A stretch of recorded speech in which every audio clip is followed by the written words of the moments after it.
It's the entertainment that the whole family can enjoy.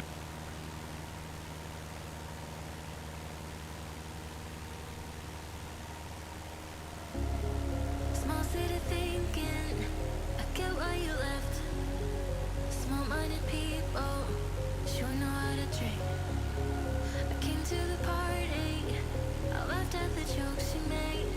I wish that I My apologies there, ladies and gentlemen, for that random on-stream stretch. Just decided that, you know, my body needed a stretch at that critical moment after I'd already put myself live. Just saw your question then, Bruden. 160 to 180 is more likely. Like what Gawin said, probably closer to that to 160. It does, Bruden, it does. However, for some reason I couldn't get it to do that, even though I had the little, and now, you know, on the, whatever it is, the, oh my god, what's that old type of radio called? Why can't I think of that? It's literally in my intro, for God's sake. Transistor, there we go. I knew what I was talking about.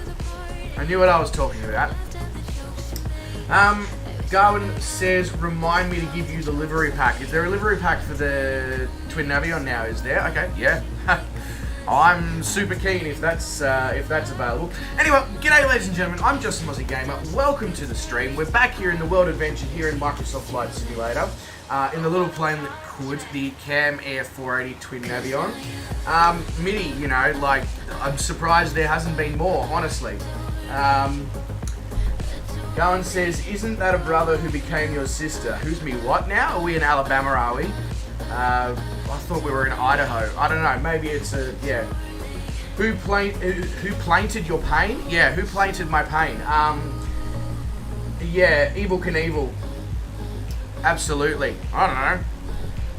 I saw the stars, the attempt at the US, I'm assuming it's an attempt at the US flag on the plane, and I was just like, well, we're flying in the US, so that makes sense, doesn't it?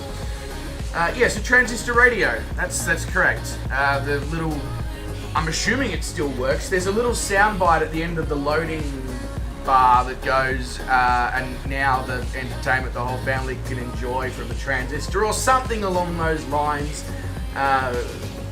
The brain's only just working slightly a bit because I've only been awake a couple of hours and I've been trying to not drink coffee within the first few hours of the day. Speaking of which, I will probably need to at some point get up and make a coffee because, as you can see, the CPU in the brain is still a little bit like can't get going. It's you know, basically I haven't primed enough fuel yet for it to get moving. Anyway, right, so before we go any further here, going to obviously say good day to the various wonderful people who have decided to join us this morning, afternoon, evening, depending on whereabouts you are in the world. I know for me it's going on close to lunchtime, but that's pretty normal for a Tuesday stream these last few weeks. We're starting off with Mr. GC Bounds, who says, is the stream still on for tonight, Mr. GC Bounds? It most certainly is. In fact, it's so on that we're right here, right now. Right here, right now. As etc. as what's his name? Big guy, does electronic music. That one. You know who I'm talking about. Again, the name escapes me. It is what it is. Midi37 is here. He says, remember to like and subscribe. G'day, Midi, mate. Welcome. Hope you're doing really well. Gawin says he was just on the runway. Gawin, I don't know what your sim was doing, but I was never, ever, ever on the runway. In fact, I only loaded in about 15, 20 minutes before the stream was set to go. So, that's interesting. My ghost... A bit like what we thought was happening with Ruden before we realised he left his sim on at all times for a while there.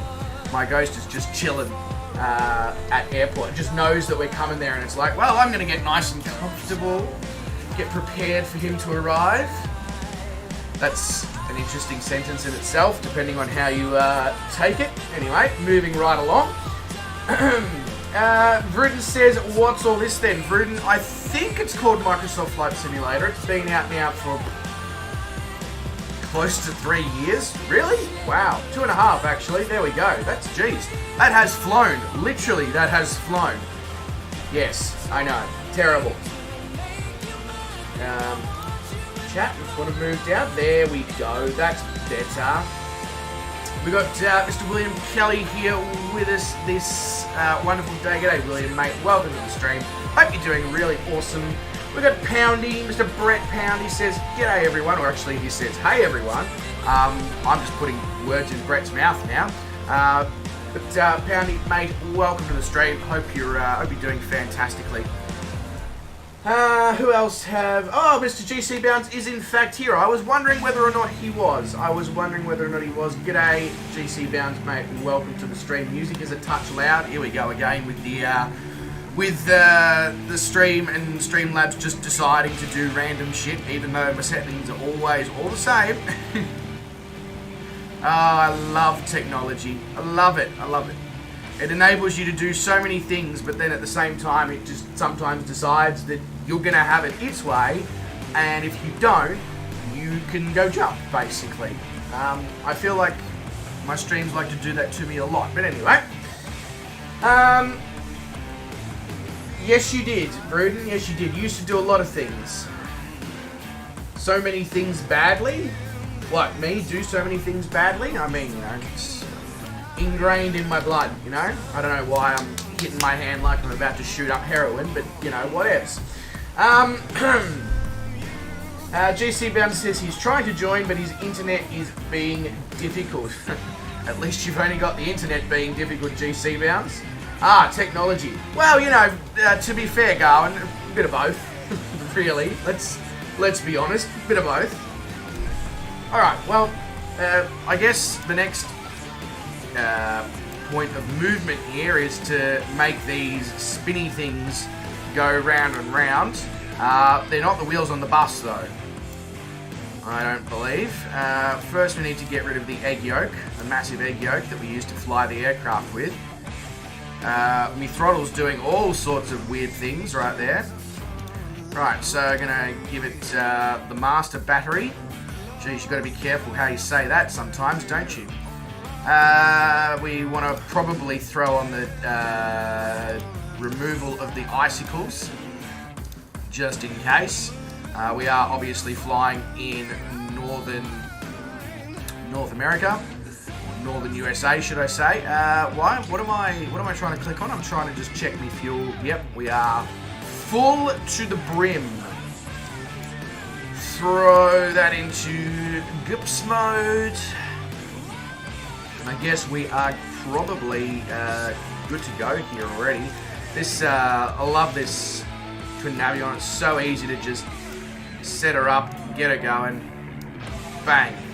Both engines going, and we are already ready to go. No wonder this. So I noticed recently the twin Navion's now on the Microsoft Flight Simulator Marketplace, and it's got a great rating. Now, I'm not saying that I'm definitely not surprised by this. Is what I'm trying to say. So, if you're not a big fan of getting things from FlightSim.to, especially with the recent revelations about what FlightSim.to is trying to do with developers' products, you can now get this wonderful beast from the Microsoft Flight Simulator Marketplace itself, which I think is absolutely awesome.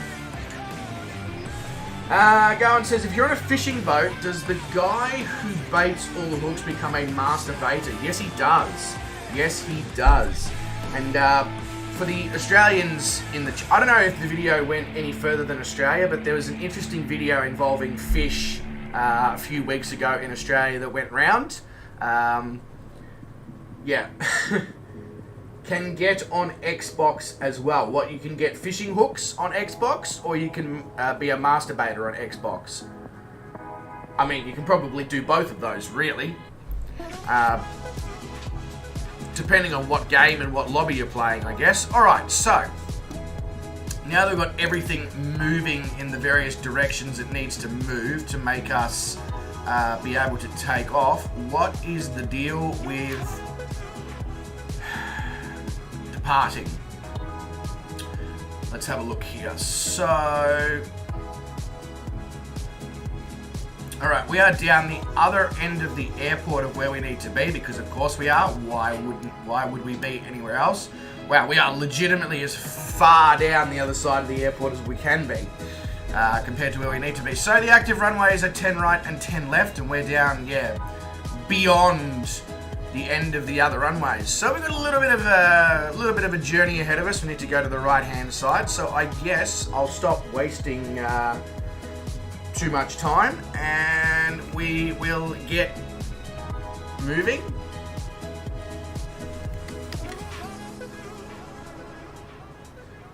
The Camair. Oh yes. Oh right. I see what you're saying now, Gawin. So not only is it available in the marketplace, but it's Xbox compatible. Hey, all the wonderful people who do play alongside us on Xbox, ladies and gentlemen, do yourself a favor. Get yourself the Camair Twin Navion. I think it's still only about $15 US. It is literally the bargain of the century when it comes to GA aircraft for this sim, payware GA aircraft for this sim.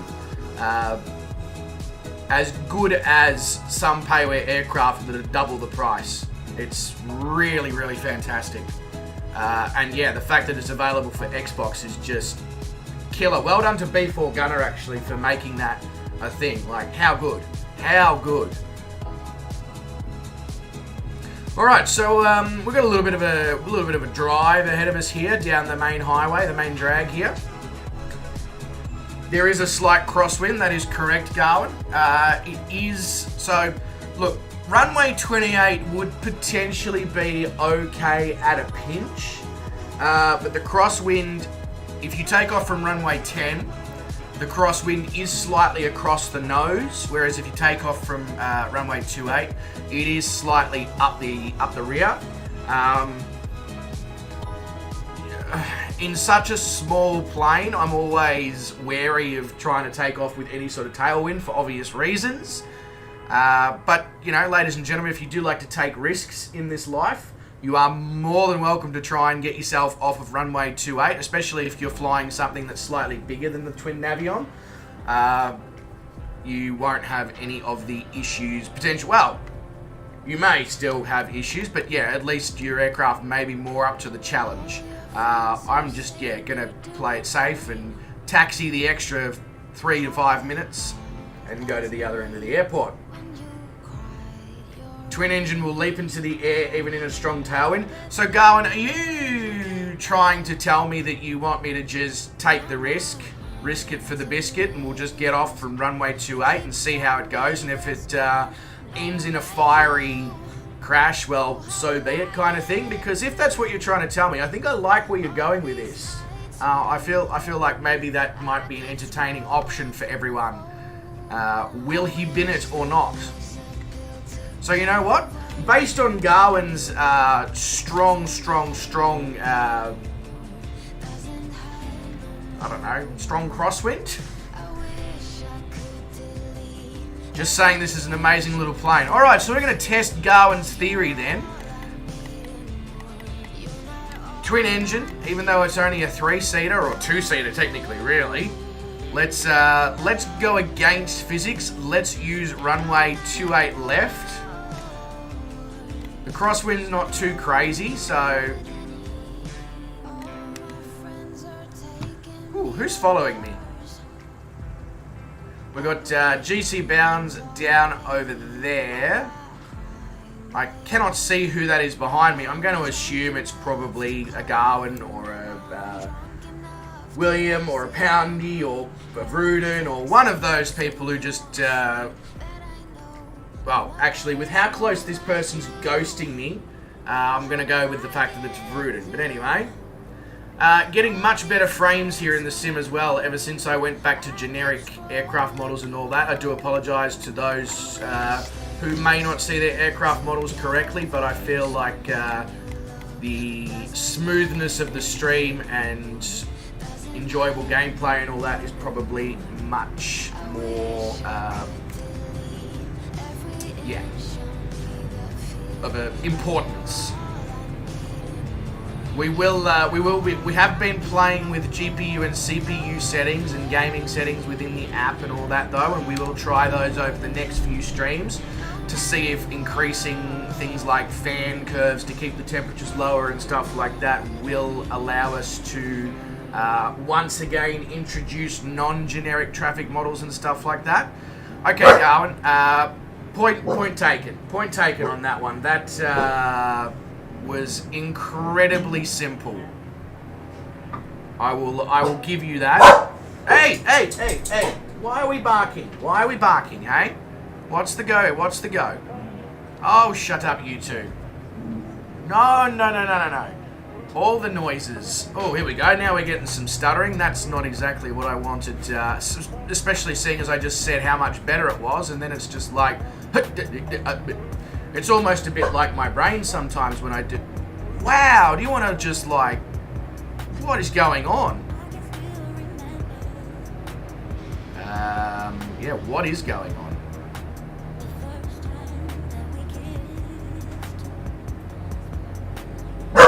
Star, shut up.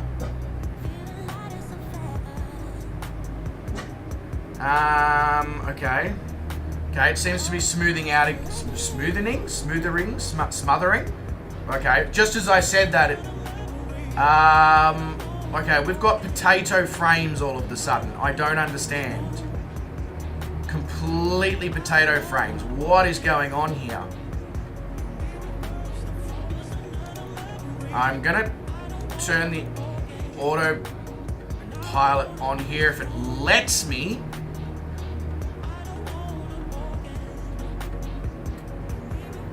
What the hell is going on? Hello?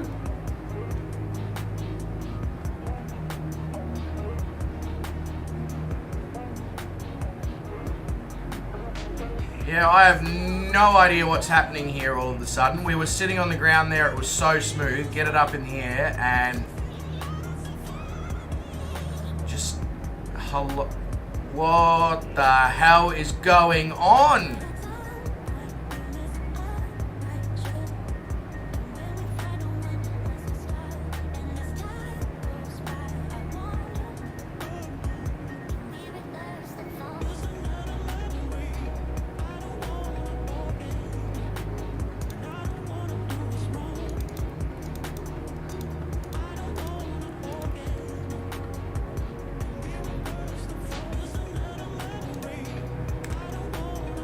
Okay. Don't know why we're getting such potato frames all of a sudden. Bear with me for 2 seconds here, ladies and gentlemen, whilst I figure out why it's just decided to be a... What on earth?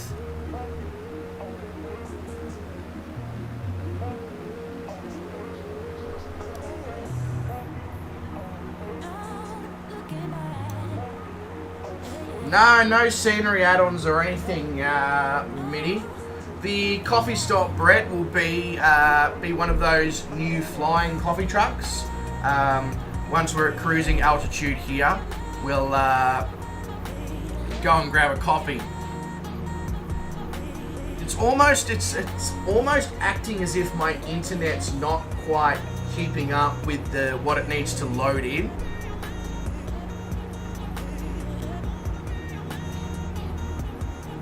I don't know if that's because I'm now streaming onto 2 platforms again, both YouTube and Twitch.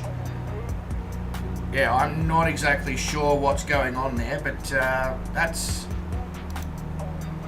Because after the last stream that we did where we had more issues again with performance, I was like, well, we should probably, can't remember who it was who told me, but basically, I think it was Sean actually, who said remove this, and this, and it will sort the problem out.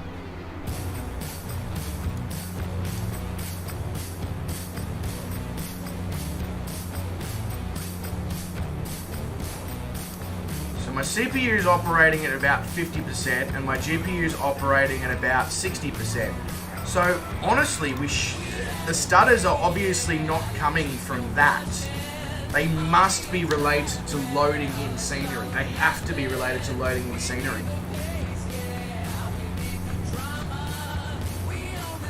because as you can see now, it all seems to have caught up with itself, and we're getting extremely smooth frames again. Anyway, that's good. That's a good thing. Right, let's focus back on what we're doing here, shall we? So we're going to be heading back over the Boise National Forest and the Sawtooth National Forest here.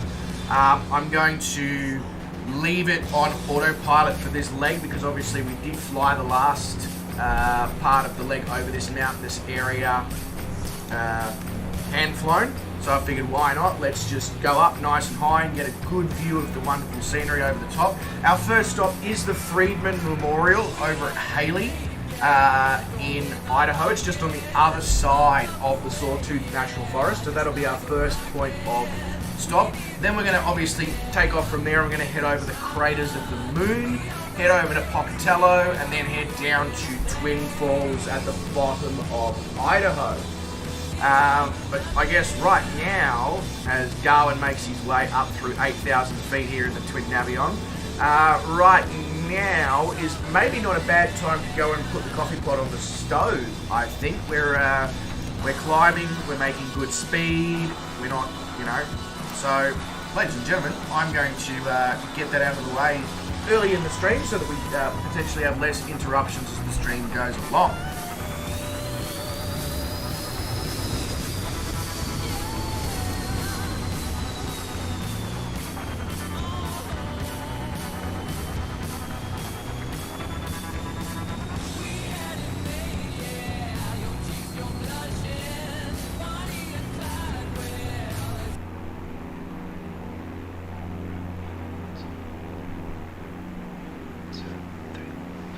No sleep, my veins run dry, I'm empty. I can't see, I'm blinded by this concrete. And I should call you, see what you've been up to. I've been wondering, how far did you go in 7 months? I bet you're happy and don't think that much about me. Here I am, not knowing how to move on without you.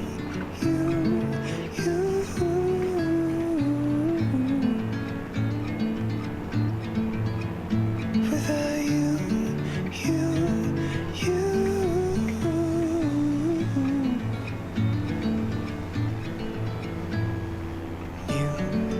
Face, same old good anxiety. Where's your irony? Just smile, why?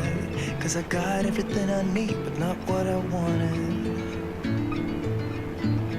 Cause I just wanted you. And if I could, I'd leave this city too. I don't blame you. And I should call you, see what you've been up to. I've been wondering, how far did you go in 7 months? I bet you're happy and don't think that much about me. Here I am, not knowing how to move on without you.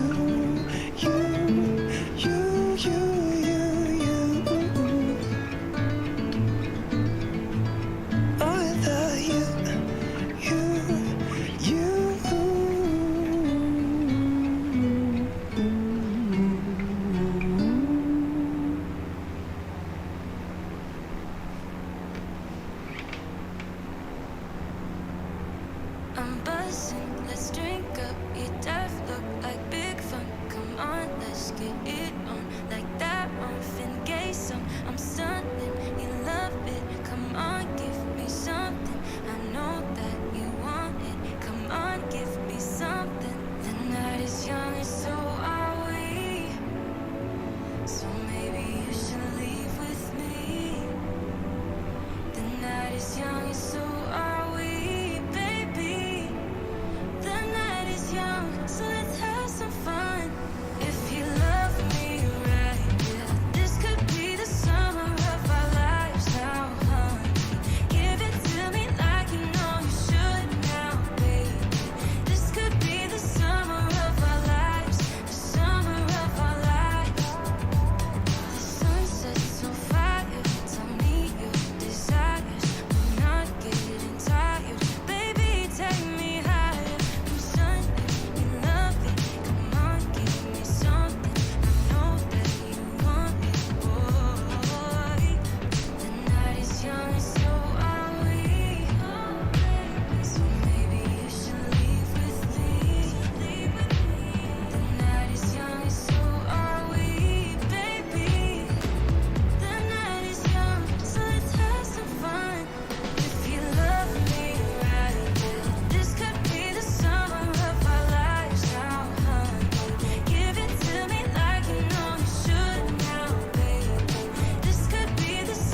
6:30 in the morning, you wake me up to have a conversation and inform me about how I made you feel inside. You keep talking and I'm listening. Could you try to shut up? I'm almost getting dizzy now from the way you bum me out. I know that you wanted me to be someone I'm not. Give you all my love and never mess it up. But I won't be pretending that I have some hidden love. For you, baby, I'm done. I'm just done. Because I'm way too passive-aggressive for you, babe. I know that I can't be too based, but I won't feel like you do, babe. You know I'm sorry, I shouldn't talk about mistakes. It's not like you'll get a retake. I'll never feel like you do, babe. Even if I try to, even if I try to, even if I try to, I'll never feel like you do. Yeah. I know you think we're good together. Every time I see your happy face, I wanna tell you to just leave me alone. Ooh. Take a hint, don't be so selfish. I'm trying to make it easy, point you in the right direction. Yeah. Could you stay away from me?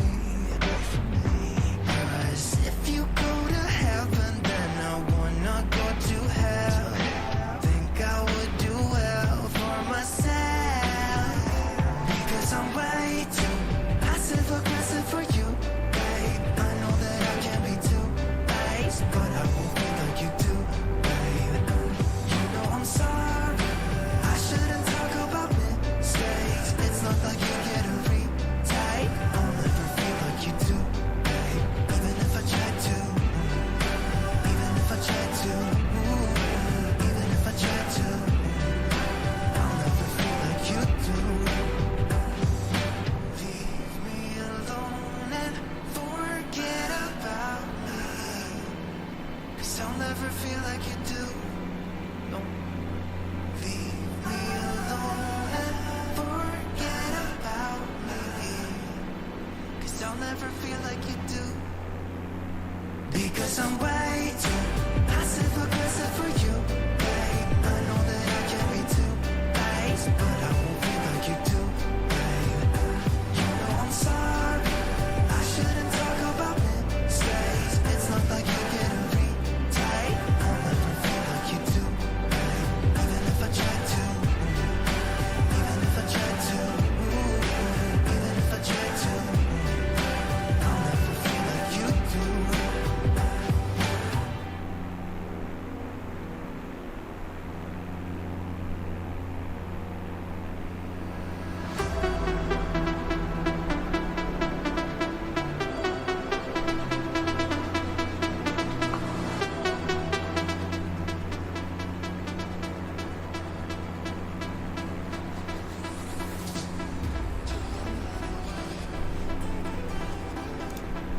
Alright, appreciate the patience there, ladies and gentlemen. I will, whenever I do go to make coffees and stuff in streams, I'm going to get better at making sure that I take my phone with me so that I can still interact with you wonderful people in chat whilst I am in the kitchen.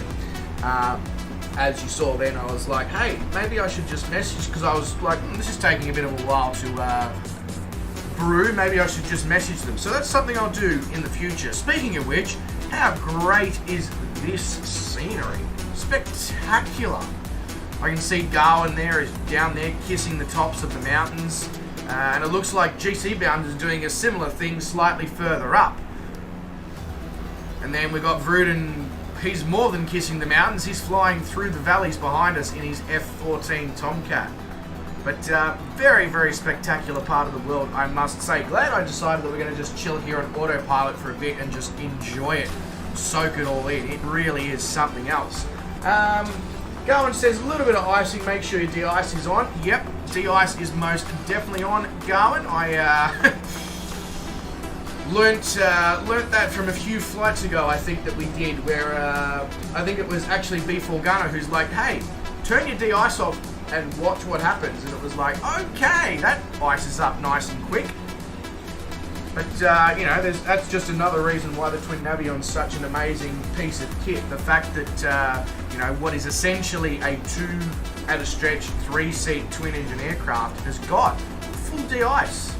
Like, that's some pretty incredible stuff when you think about it, especially considering how old the aircraft is. Speaking of which, ladies and gentlemen, cheers. The, I don't even know what I'd refer to it as, maybe a triple espresso or something like that?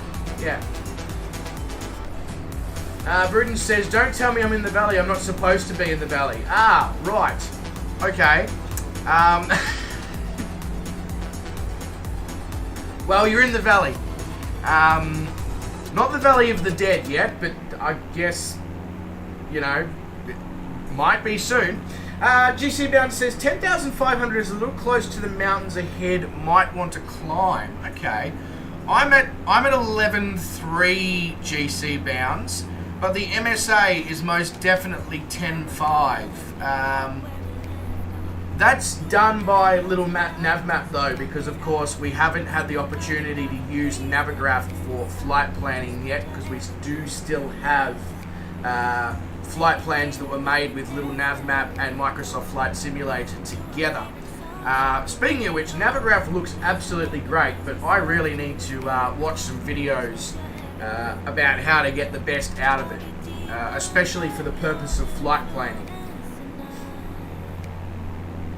But yeah, GC Bounce, I do appreciate the heads up, and I may follow exactly what Gawin just said and might head up to 12,000.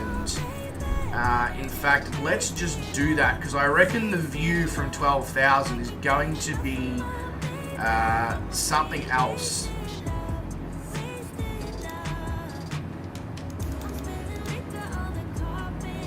Can probably also pull some mixture out now.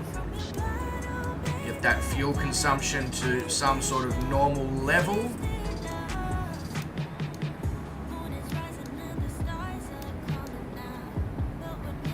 There we go.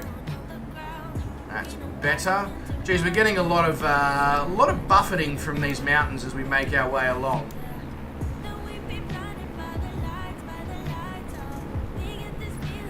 Gawin has spent the last 2 weeks working through Navigraph, or working with Navigraph rather. One thing it does is handles the even and the odd for you with, hey, that's handy. That is really, really handy stuff. Because that's one thing I always struggle to remember is, am I evens or am I odds for this part?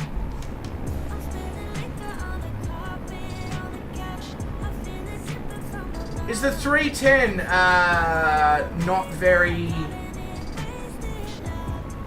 fast? I was under the impression that it was quite quick little plane. Bruden is at 9,700. He feels like he's going to clear it. GC Bounds, question for you, good sir. Is your barrow set correctly? Because you said 10,500 was a little close to these mountains ahead, but as I make my way towards 12,000, I feel like I could basically park a few 747s in the gap between the tops of the mountains and myself.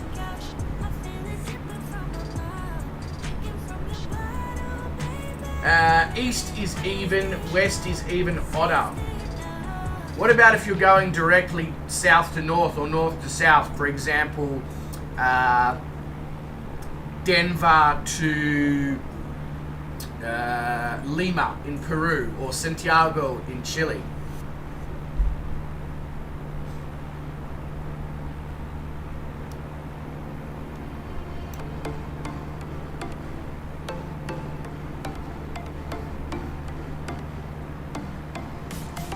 Oh, if it's set GC Bounds, that's all good, mate.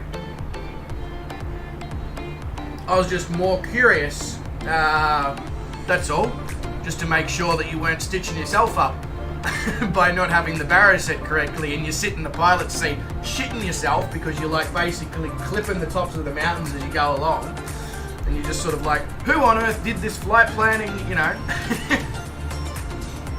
Basically trying to kill. Maybe that's the whole plan all along, JC Bounds. Maybe my flight plans are designed to kill everyone who comes along on the flights without their knowledge. They just I build the trust, and then I'm just, you know, throwing a really dodgy flight plan there.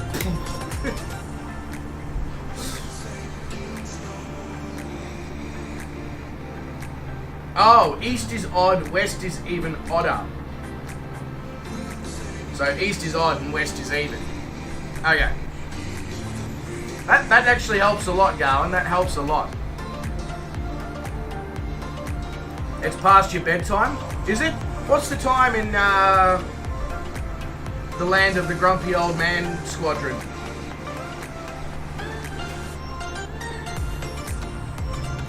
You cleared that ridge by less than 100 feet. Yeah, typical Vruden last words as he makes his way along. He's just like, oh, I'm at 9.7 and everything's fine, it's all good. And then 2 minutes later, he's like, okay, I'm just, just clipping the ridges on the way through. William says, are we talking about our personalities? I mean, no, but we can, William, if that's the topic you'd like to bring up. I'm more than happy to burrow down that rabbit hole. Oh, it's only 9 PM, Gawin. Really? Yeah, I guess for yourself that is getting on the later side because you are a bit of an early morning person. So fair enough, Gawin. Fair enough.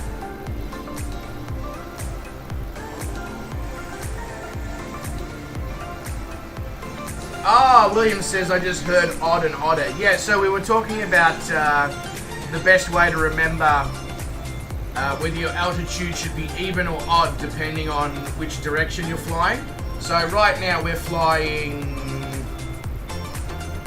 Well, we're actually... In this flight we're flying east and then we're flying south and then we're flying west. So there would be technically 3 different altitudes that we would have to have in this flight plan. Now, Little Nav Map and Microsoft Flight Simulator are not that technologically skilled. So if I can get my head around Navigraph early enough, one thing I might try and do is run all our current flight plans through Navigraph before I stream them, and just see if I can get a better set of waypoints and stuff like that. But I still will probably end up using Little Nav Map because of course that's got Google Maps in it. And it has all the waypoints and stuff in there that the sim doesn't have. So like, for example, the sim doesn't point out Craters of the Moon National Park. Even though that's very much something you'd like to fly over in the area. So because of Google Maps, I know that's there, kind of thing, if that makes sense. So, as you can imagine, flight planning for this World Adventure, especially seeing that it's GA-based and so scenery-based, it requires 3 programs, basically, all working simultaneously. You can get away with 2, but now that I've got Navigraph, it requires 3 programs to flight plan a good flight. Yeah, Little Nav Map is great for the visual side of things. You're exactly right, Gawin. And then Navigraph is great. Well, it's great for IFR flights, but it's also great for getting the correct waypoints and not getting flight plan discontinuities in when you're flying jet airliners and stuff like that. That's really where, like, I've been using Navigraph for my virtual airline flights. Fantastic. Because obviously for that, all I have to do is basically key in my departure, my arrival, and it just kind of sets it up for me with a few clicks of a button. But again, that's different to doing this, because obviously this, I want to select custom waypoints and locations and stuff like that, and that sometimes makes Navigraph a bit of a, well, because I'm less skilled at using it, never really quite works.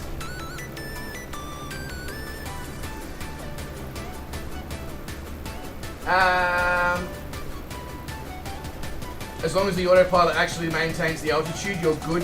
So Vruden probably will find that the highest mountain on this leg is probably 9,500, and that's probably why the minimum safe altitude is considered 2,500. Sorry, 10,500 should I say. So at 9.8 you're good by the skin of your teeth kind of thing. But I can't imagine what this currently would look like in VR. I can only imagine it's probably just insane looking at this through your glasses and or through your headset and just being like, wow, like this is, yeah. William Kelly uses Sky Vector a lot. What is, like, I've heard of Sky Vector at William Kelly. Is it basically like Navigraph? Because I'd be happy to, if the more programs I can add to flight planning to make it a more in-depth, easy, and better result, I'm more than happy to. To answer your question, GC Bounds, yes we are. I'm taking this sip of coffee, I'm taking the autopilot off, and I'm bringing her in. For those of you who don't want to land at Kaysan, obviously you can continue on. This is the Friedman Memorial here at Heli. So we'll put the propeller back up, we'll put the mixture back up, and we will take off the autopilot. Kill the throttles right down. So the active runway would actually be runway 31, GC Bounds, here at Kaysan. Currently got about a 30 knot headwind. I don't know whether that will translate to what it's going to be like on the ground. If it does, it's going to be an interesting arrival, that is for sure. Probably should not go quite that nose down. Your son uses Sky Vector and 4Flight. So I've heard of 4Flight as well.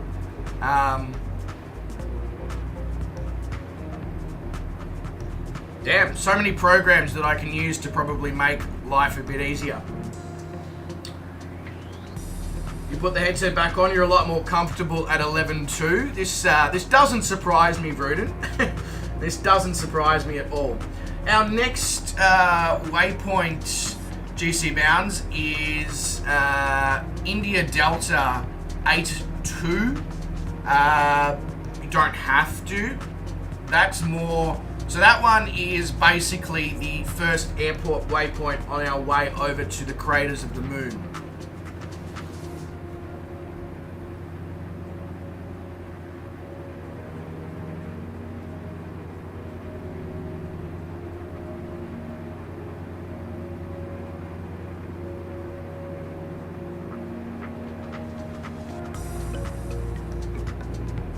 So Friedman Memorial Airport is at 5,300 feet above sea level. So just do keep that in mind here, ladies and gentlemen, when you are making your way down.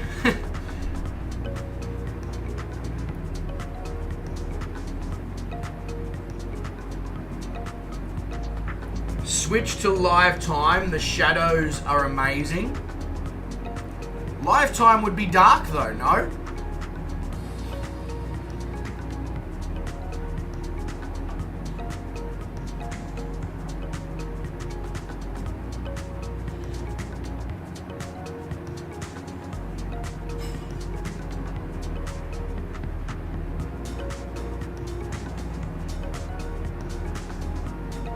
Can I switch to live time once for takeoff?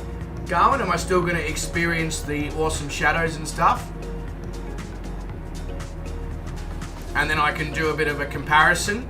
What's it like landing here during the day versus what's it like doing it at live time? GC Bounds says, I have to get off after landing because I have school in the morning. That's okay, GC Bounds, mate. I fully understand. It is all good. Unfortunately, mate, as much as it sucks to hear this and say this, it's education comes before Microsoft Flight Simulator. I know it sucks, and I really wish it wasn't that way, but it is.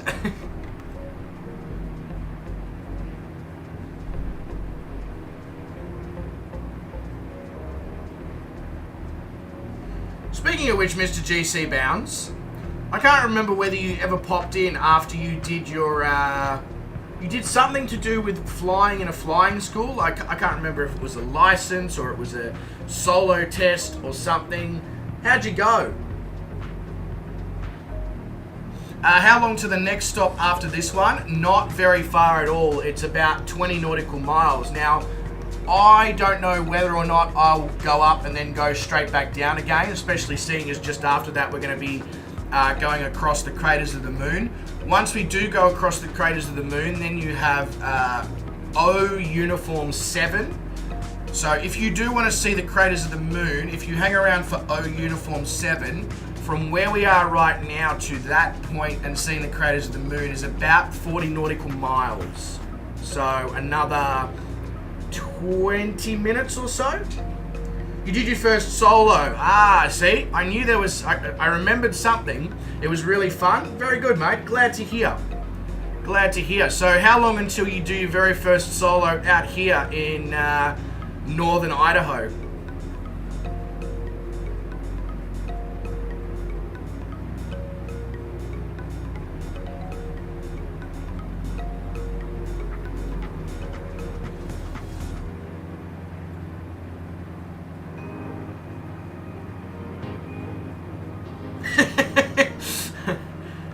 You let me know when, and I'll try come to the US for that, because I'll be keen to come along and experience this in real life. This is just such a nice part of the world for flying in.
Damn, we are high on approach here.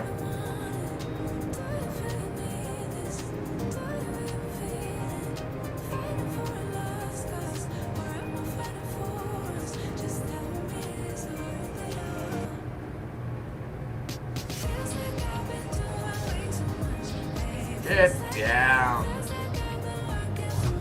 There we go.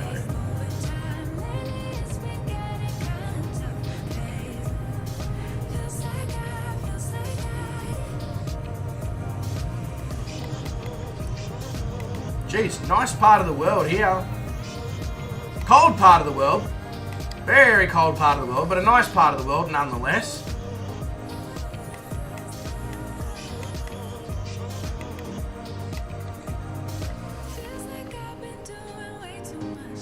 Jesse Bound says I should be able to wait until then I have to go to bed. Mitty says yikes. What's yikes, Mitty? What happened? You thought that landing was a bit not so great? Yeah, I don't know what it was like, honestly. It was minus 18 feet a minute, Mitty. Call me Bucky, niggas lucky that I'm innocent. If I didn't have no morals, I'd be menacing. How a nigga rapping conscious but he ignorant? How he from the hood but still gon' go legitimate? How he fuck a bunch of bitches but they still respect the women? He still rolling in Sonata, he just got the windows tinted. Homie stab me in the back and neck. The approach was a bit yikes. The landing was actually really good. I was gonna say, the approach wasn't great. I was way too fast, way too high. Getting thrown all over the place by turbulence, but yes, the landing, negative 18 feet a minute. I am not gonna turn my nose up at that one. That is for sure. All right, so as I said, we've got 15.5 nautical miles to ID 82. Then we've got 13.9 nautical miles from there to this, no, 6.8 nautical miles from there, I do apologise, to the start of the Craters of the Moon National Park. And then we'll bid farewell to Mr. GC Bounds. So I guess without further ado, we should probably turn this thing around, get it back up in the air, and let's start making our way towards Craters of the Moon. I know this airport's called the Friedman Memorial, but it doesn't appear like they actually have the Friedman Memorial modeled in the sim.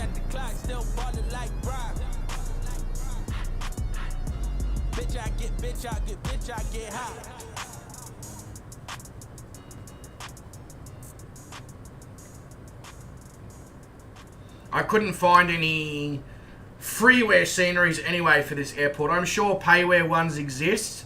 I only tend to buy payware sceneries for the airports I frequent. And I don't honestly see myself frequenting Friedman a huge amount. Well, actually, I probably could, in the 146, do a flight from... I'm sure Friedman probably receives flights from somewhere.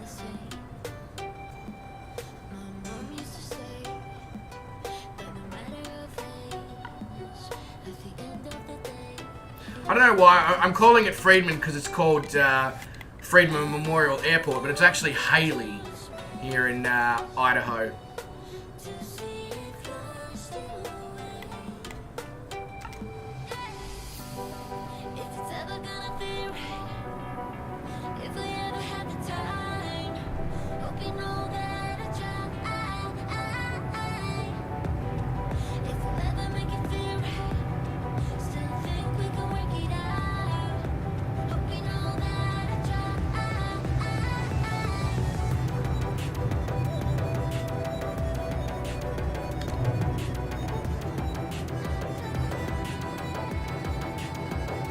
Geez, the crosswind off the mountains is a little hair-raising there on departure, I must say.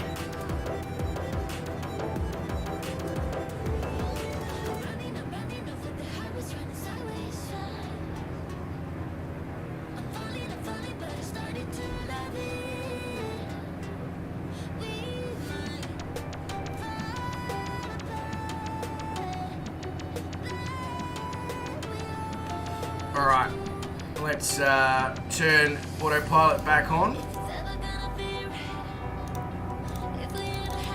We do need to definitely climb like a bat out of hell here for a bit.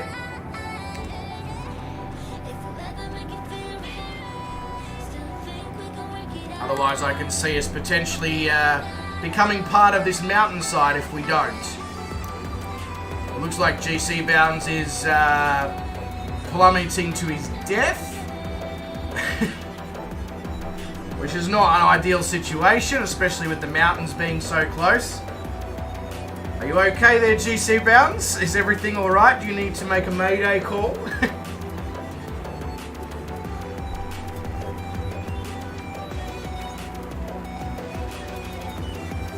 I mean, how good does this look with the sun starting to get low in the sky? Oh yeah, I needed to, hang on, before we go any further.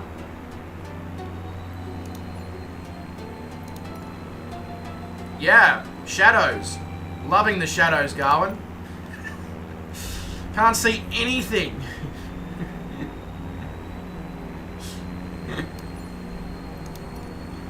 I mean, probably doesn't help that I didn't have my lights on. But anyway, back to this. How good is this with the sun reflecting off the snow? Making our way. Yeah. I mean, as I've said, yeah, beautiful sunset. Beautiful sunset. It's pitch black for me if I go real time. That's interesting. I think I've said a few times, if I ever go to the US, obviously I'd love to do the South. You know, Texas, Georgia, North Carolina, South Carolina, Kansas, Kentucky, you know, for the food, Philly, that part of basically you could almost refer to it as the southern food belt of the US, really. but also certain other parts, and Idaho would definitely be one of them. Even if it was just to fly over, you know, the northern parts of Idaho just to take in all that wonderful scenery.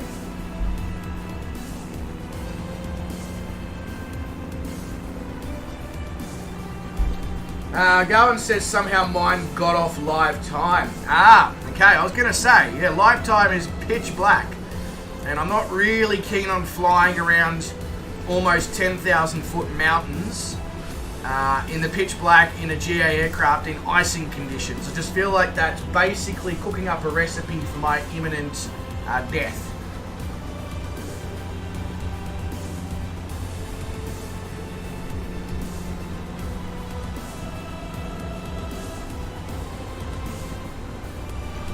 So this next airport, Picabo, or you could almost pronounce it Peekaboo. Yeah.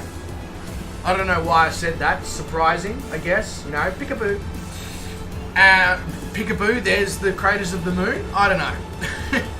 Peekaboo, there's no more snow. Peekaboo, this streamer's clutching at as many straws as he possibly can on a almost non-existent joke. Yes, he is.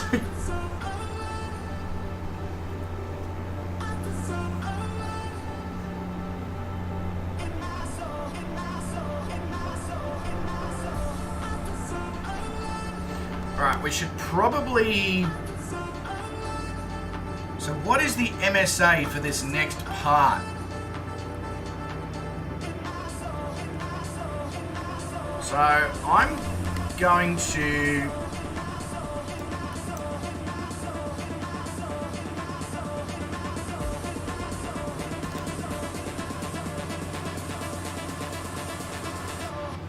I'm going to bring us down to exactly 10,000 here.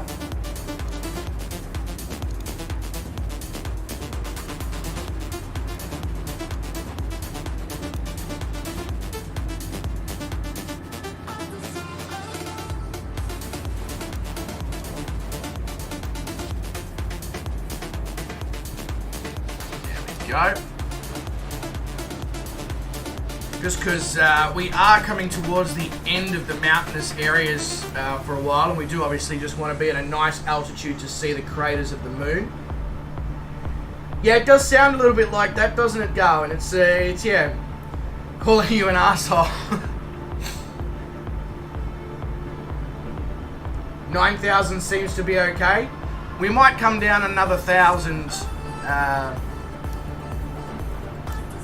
Supposedly the leg safe altitude is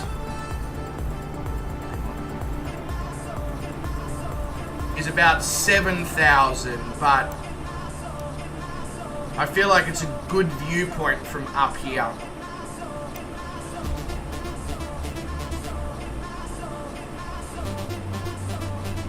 God, it has been a while since I've had a coffee, so it'll be interesting to see how that affects me as the stream goes on, especially having a triple espresso like that. I mean, you know, as I say, go hard or go home kind of thing. I'm already at home, so I'm going to go hard. So many ways you could construe that sentence, that's for sure.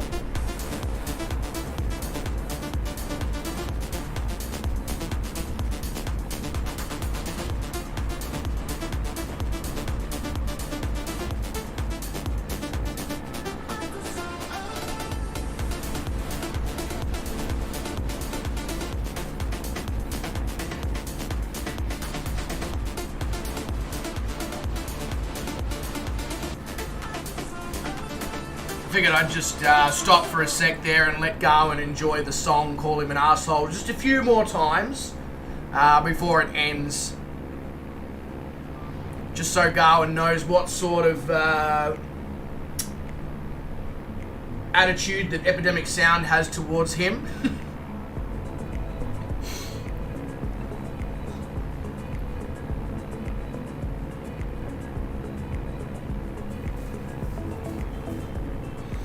Either that, Gawin, or they want something in the asshole. You know, could be a mixture of both there, mate. You know what I say? I always say, don't do anyone I wouldn't do. I'll make an exception for this one.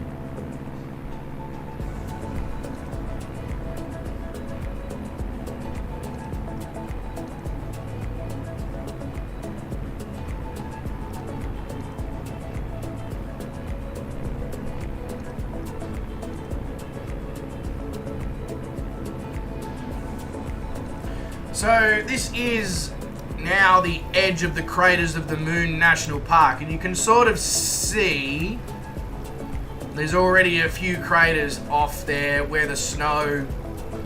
So basically where the snow ends is the start of the national park there.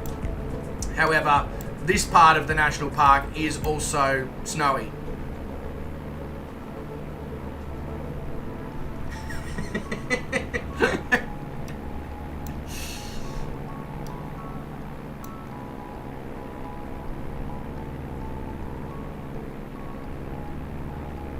Exit light into night.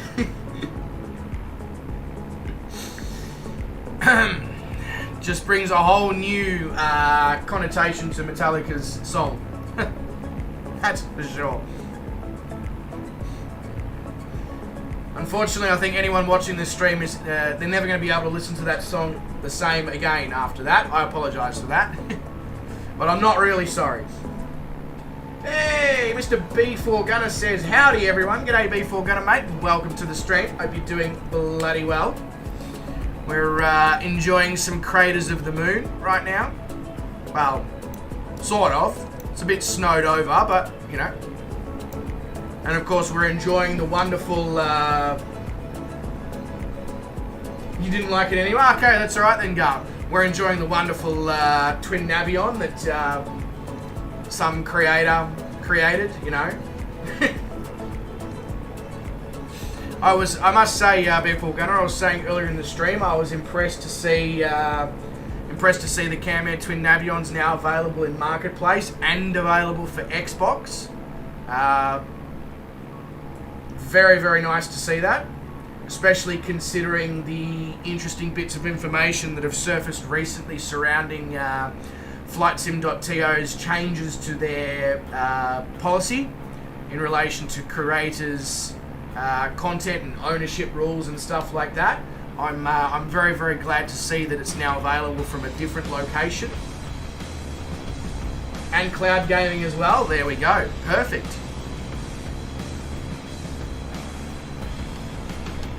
I mean, I don't necessarily hold an opinion as such on what FlightSim.to is doing. I don't know enough about it, but I've seen enough comments from enough developers to know that it's clearly an issue for those who are developers. So if I can obviously get stuff from a different source, I will.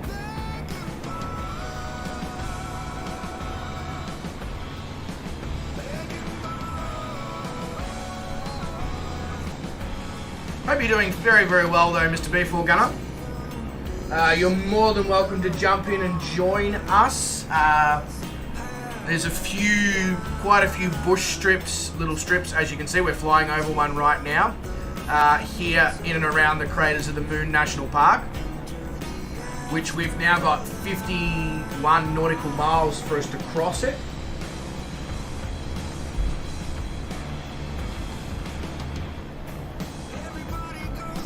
One day it'll be available for purchase on your own website as well. Oh, nice. Very good.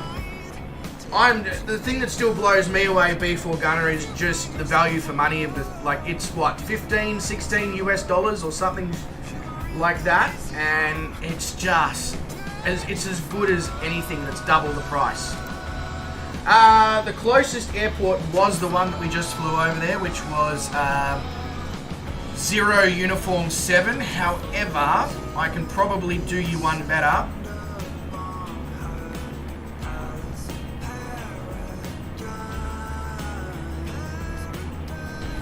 Got that one there. That's probably the best option. So I'll pop that. So yeah, OU Sorry, 0U7 or, hang on, what is it?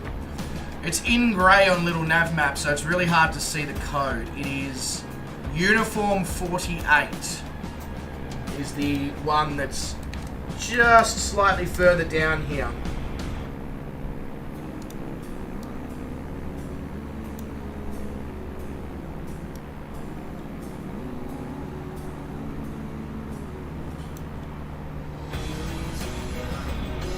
Almost a little bit of haze forming above the craters of the moon here.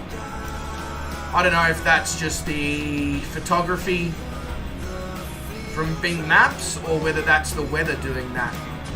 I mean, right now in real life it obviously is dark and it's probably absolutely freezing cold in this part of the world. In fact, not probably, it is, it's snowing. So it wouldn't surprise me if fog and all that is starting to set in.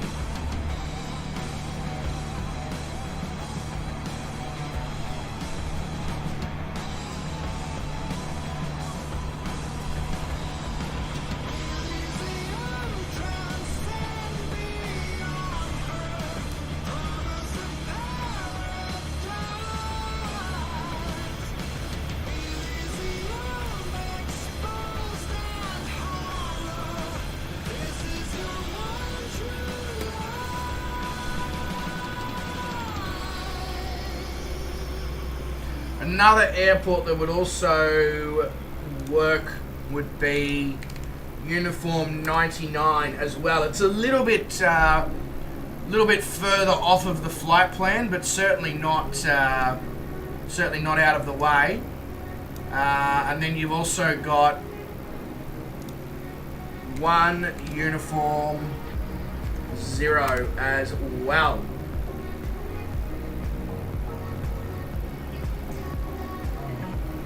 That's alright, B4 Gunner. You are all good there, mate. All good.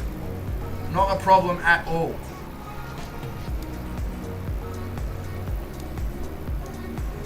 Worst case scenario, we are... Hang on a sec. We are 40 nautical miles from Pocatello Regional here in Idaho. So that's another option as well. That does mean that you miss flying over the craters of the moon, but you're probably getting a good view of it anyway from the stream.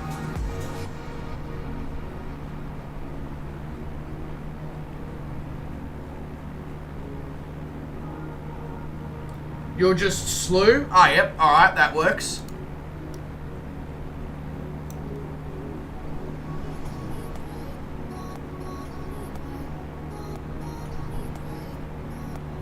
That really is a little airstrip right down there. That's Uniform 48, just in the middle of the Craters of the Moon National Park. There is a little asphalt airstrip. Yeah, West USA, B4 Gunner, West USA.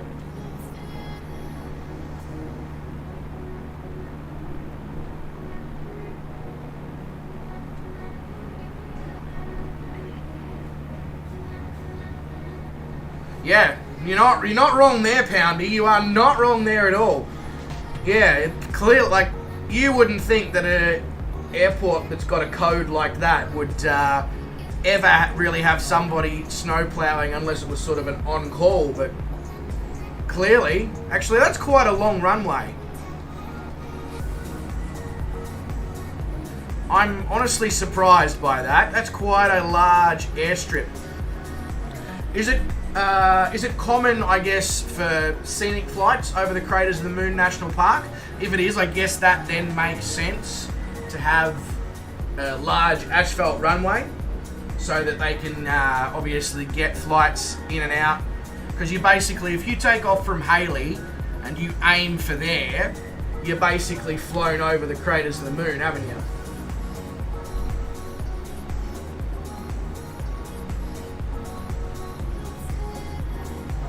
Probably there for firefighting. Oh yeah, okay. Okay, yeah, that makes sense. That makes sense, Gawin.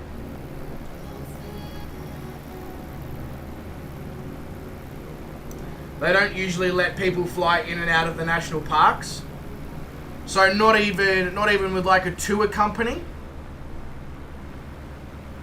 Because that's a common thing in Australia. Like, you've got little airstrips, like what you've got here in the US, that are sort of in national parks and all that, but the only people who are obviously allowed to use them are people who are employed by the national parks, or tour guides who are bringing tourists into the national parks. For example, like the Bungle Bungles, Adele's Grove, you know, really remote parts of Australia like that have got little airstrips.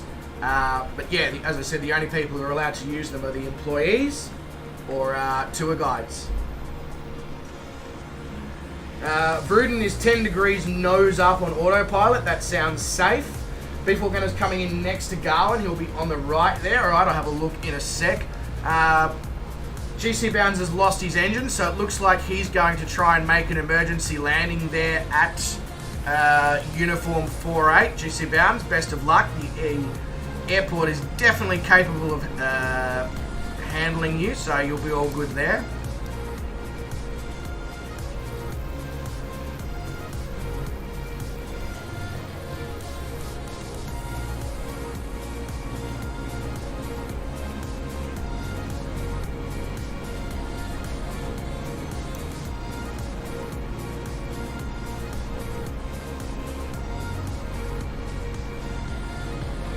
What on earth is that noise? 2 seconds.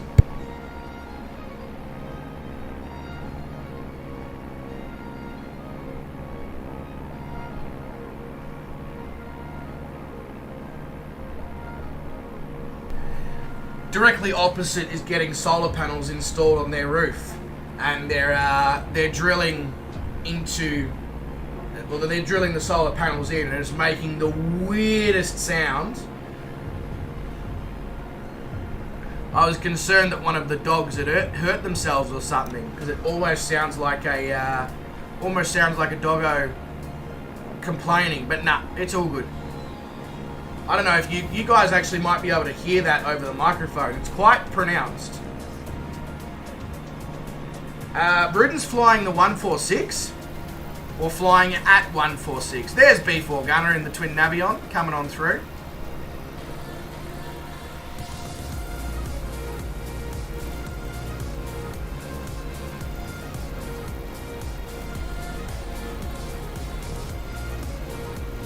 GC Bounds has landed, and he's definitely just killed his landing gear. But hey, look, GC Bounds, focus on the positive there, mate.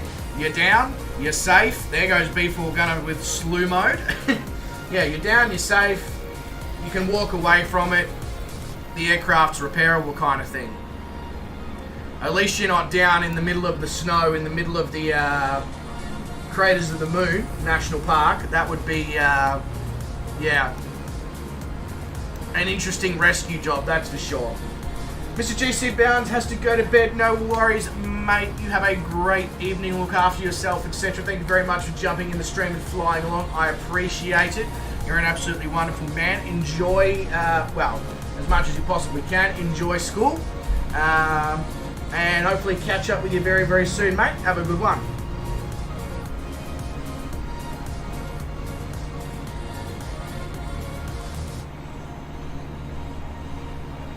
The F-14 is relatively unhappy. Yeah, doing 146, I'm not really surprised. I mean, I know it's very versatile, Rudin, but I don't think it's designed to do that continuously. You know, it's sort of, you know, it'll do that for a little bit, and then it kind of cracks it, and it's a bit like, well, I'd like to go a little bit faster, please.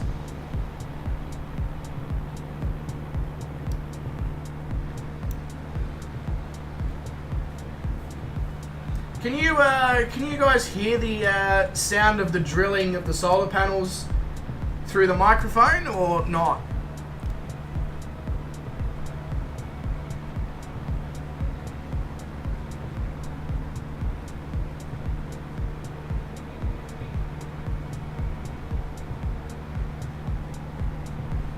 No, you can't hear it? Okay, that's good. It means my microphone's doing the job with its, because it's got the inbuilt noise filter, and then it's got a pop filter as well. So that means it's doing exactly what it needs to do.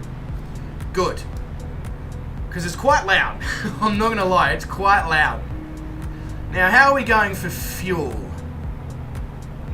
We're pretty alright on fuel, I think.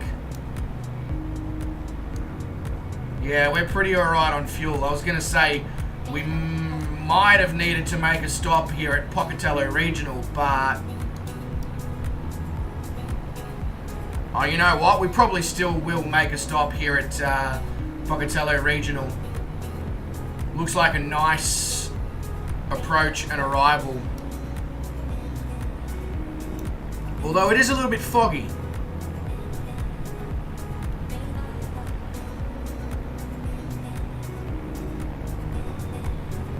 Your puppy loves you so much that he lays next to you while you're in VR ignoring him. Yeah, that's fair, Vruden. You don't hear anything over the drone of your two Pratt & Whitney turbojets and all the rattling.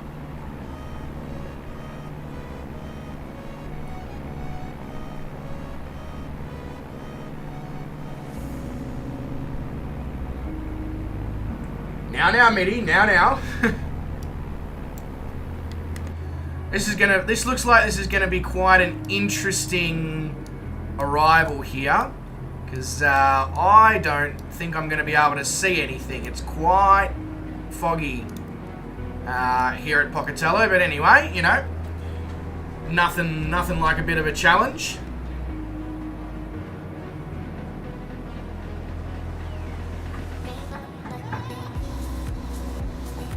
Pretty sure that my doggo has started knocking at my door. With her tail, she's just banging it up against the door like, let me in, let me in. Sorry, Star Darling, you're going to have to wait until I'm down on the ground here at Pocatello. Then you can come and get involved.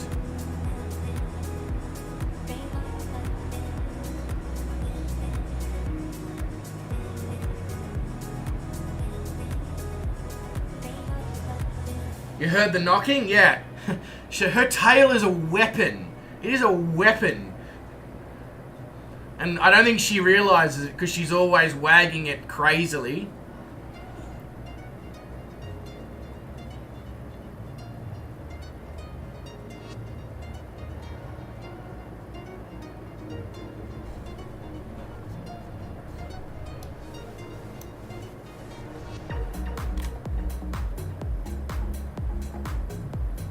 Yeah, tell her, sterile cockpit.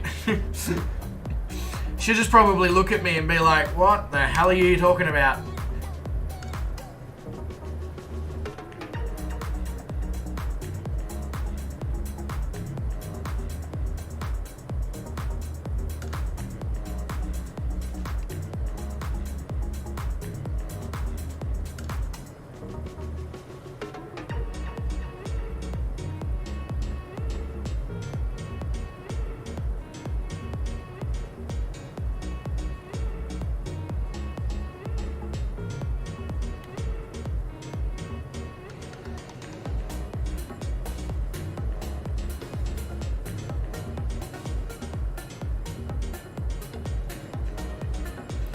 Yeah, the weather here at Pocatello is not ideal. Not at all ideal.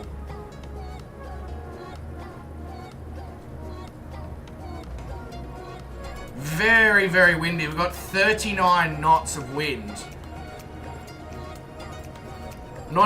Technically not even an Airbus A320 series could land here right now with this sort of weather.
Just realised it's about time. It's times like right now that I remember that I didn't bloody turn on me track IR. That would definitely make this arrival a lot easier in this crazy wind.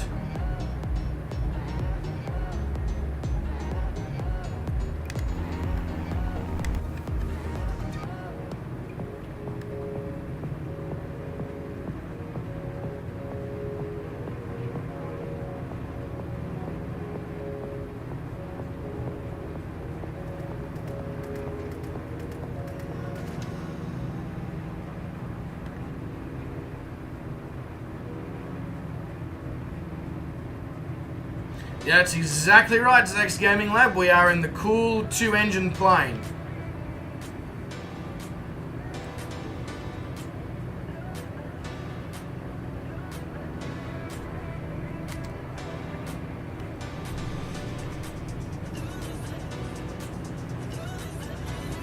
Gonna probably go for a 1 notch of flaps, slightly faster landing here to try and counteract the ridiculous winds that I should not be flying this plane in.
Yep, I'll take that.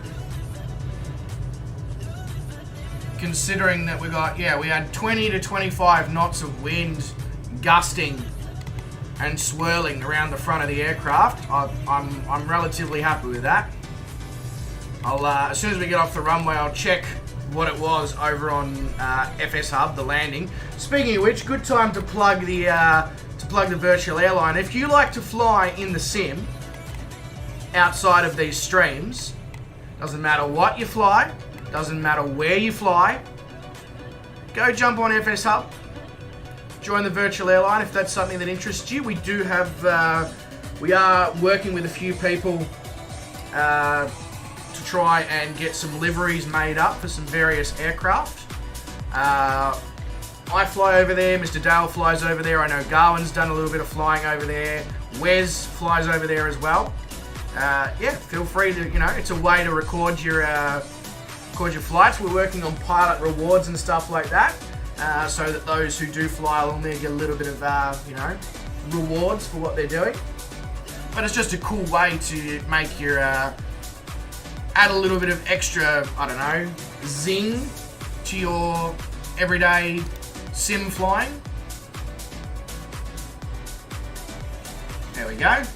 That landing was minus 106 feet per minute, so not as nice as the previous one, but certainly not a bad landing by any means. But yeah, ladies and gentlemen, welcome to Pocatello here at Idaho. So what I'm going to do now is we're going to quickly make a toilet break stop here. Then we'll jump up and we will head over to Twin Falls, Jocelyn Field, which will be the last leg of our flight here. So yeah, back in a moment here, ladies and gentlemen.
Alrighty. Oh, God, the camera's doing all sorts of weird shit right now. Anyway. Alright, let's get back up in the air, shall we here, ladies and gentlemen. Gawin has already made his way along because he needs sleep. That's fair enough, Gawin. I can definitely vibe with that one. I don't even know if I put the bloody brakes on, but that's alright. We'll just, we'll head on down. Need to make sure I got a little nav map open to see what the weather's doing. So I might really test the hell out of this twin Navion. We're going to potentially get up here with a 21 knot crosswind, or 20 knot not crosswind, tailwind, should I say? See what she's capable of doing.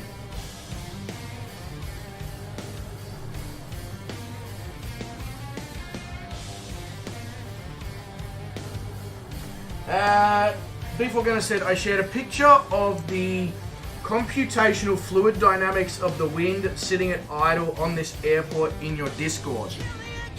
Let's have a look whilst we taxi. Why is my nose so itchy? Friggin' hay fever. Anyway, sorry about that. Just having a... Oh.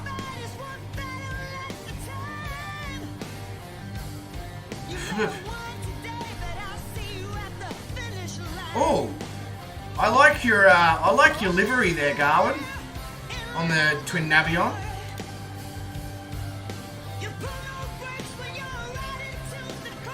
Just checking. Oh my God! How'd you get that to do that?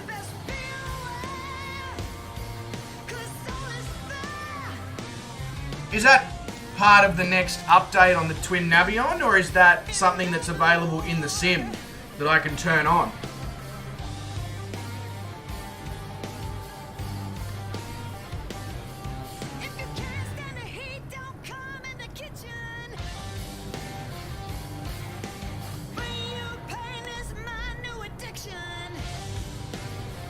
Because that looks quite cool. Like, being able to see that, to know exactly what, like, you know, obviously I can figure out pretty close what the wind's doing from... Oh, it's in dev mode. Really, in the sim? Oh. Alright. Yeah, to be able to check the exact wind direction at the exact point that we get on the runway, using that helps to show visually on the stream exactly what it's doing, which of course is great.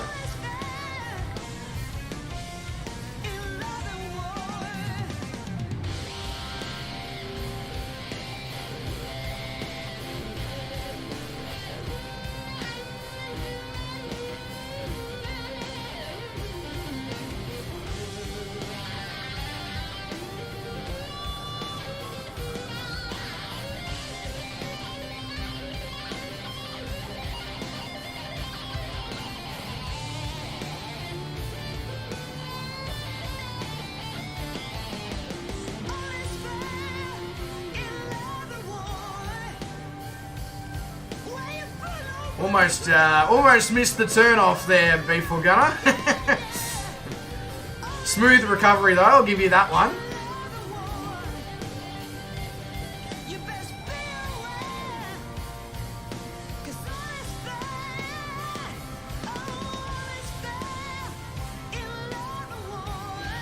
Alright, let's see how she goes with a 20 knot tailwind. Not the recommended way to make a departure from an airport, but you know, since when have we done anything the recommended way on this channel?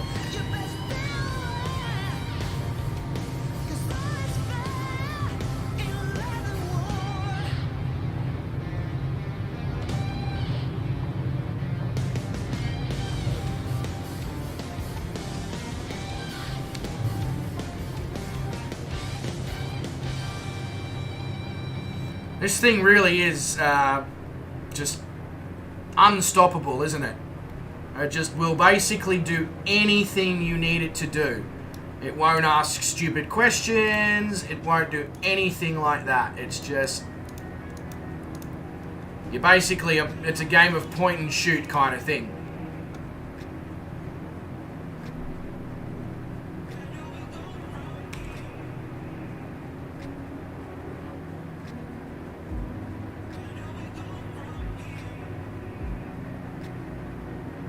Where we're going, we don't need roads. No, we just need airways, Vruden.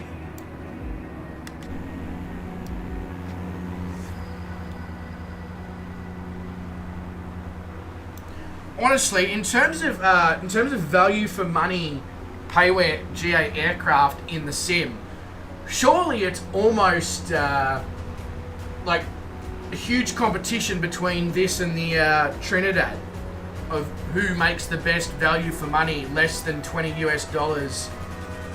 Bloody GA add-on. Seriously. I know you can spend a lot more money and get, you know, real like study level planes, but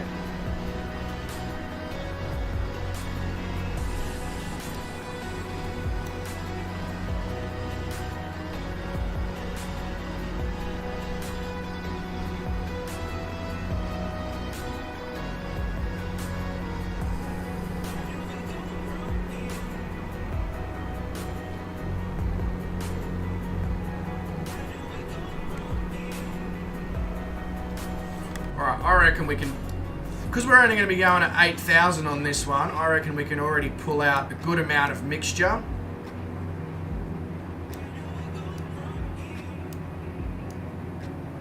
Good amount of propeller as well. And we'll just cruise down to Twin Falls, Jocelyn Field.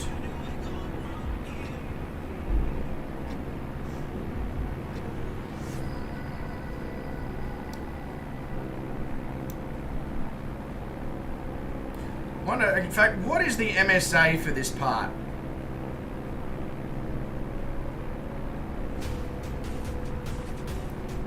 It's literally 6,000, so what I'm going to do is bring that back to 7, and we're just going to cruise along here at 7.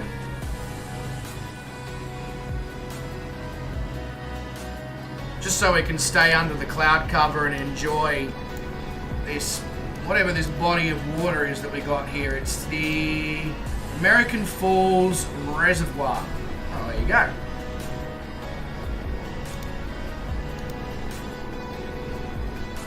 You're sitting at 7 as well, Gawin. There we go, perfect. So we've got 84 nautical miles now of some less mountainous scenery, and then we'll be heading into Jocelyn Field.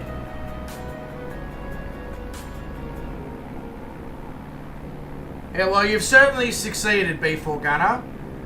Between yourself and Lionheart Creations, I think you're both definitely up there for developers who are doing exactly that. An easy-to-fly plane for the least amount of dollars with as many bells and whistles as you can possibly jam in there.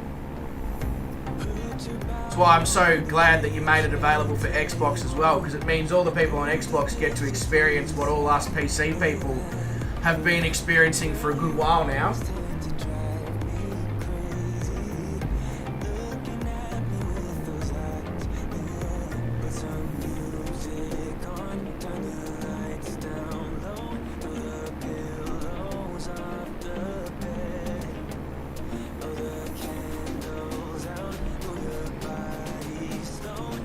Yeah, if you're new to the sim, you recommend this plane as a first timer? Absolutely. In terms of, somebody who's looking for a good twin-engine GA payware to spend a bit of money on if they're new to simming, you're not wrong. This is definitely going to give them a good, it's definitely a fantastic option, that's for sure. Is Boston Dan with us, or he just happens to be flying in the same part of the world in a similar style of aircraft?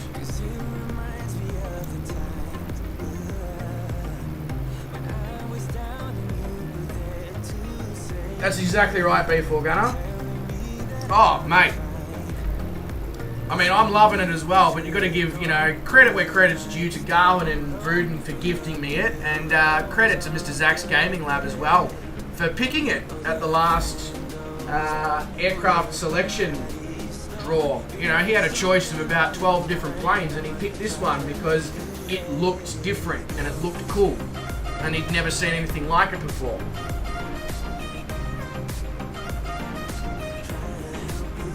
Yeah, exactly right, Gawin. Exactly right.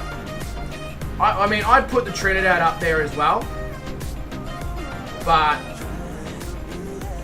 I obviously spent a lot of time flying the Trinidad, so yeah. The autopilot killed you on that takeoff, so you're just going to be chatting. No worries, Ruden, mate. Or, well, not all good, but all good, if you know what I mean. Bloody Tomcats. Blame Tom Cruise. That's his name, the guy from Top Gun. Just be like, it's your fault that me F-14 fell out of the sky. No, that's true, Gawin. It's not. It's a turbo single.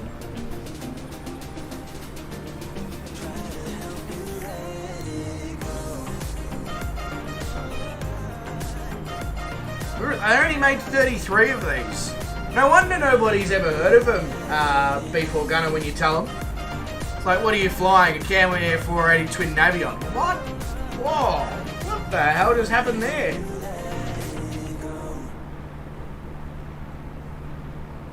Moved my neck the tiniest little bit and it felt like I'd almost broken it. It's all good now. That's the weirdest feeling ever. Jesus.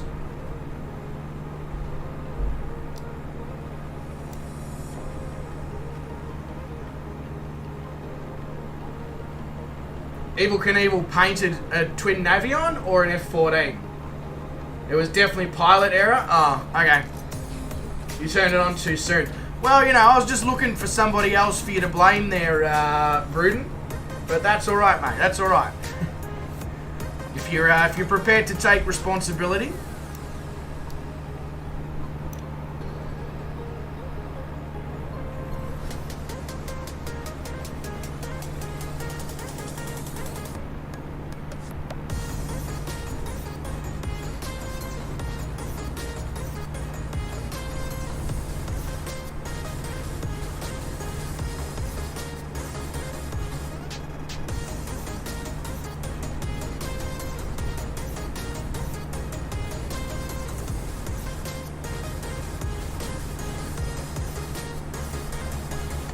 You're prepared to take your CFIT certification?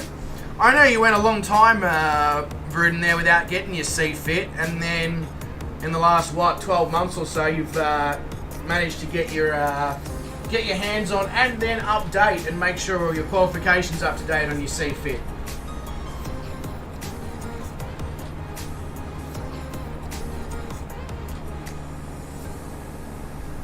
Gawin says, I gave away a lot of these. I gave a lot of these away, but bought 2 of my own coffees? Well, you might have bought 2 of your own coffees as well. What's wrong with that picture? I mean, you can't fly 2 at once?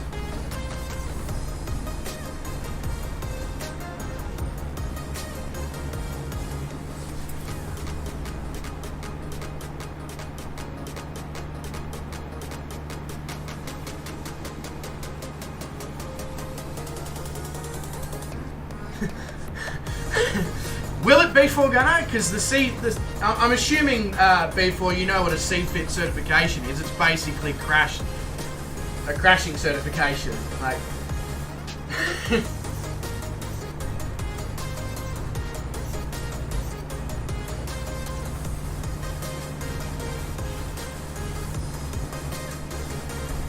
for somebody who just had 3 shots of espresso, I'm doing a hell of a lot of yawning. Maybe I can fix that with a bit of water.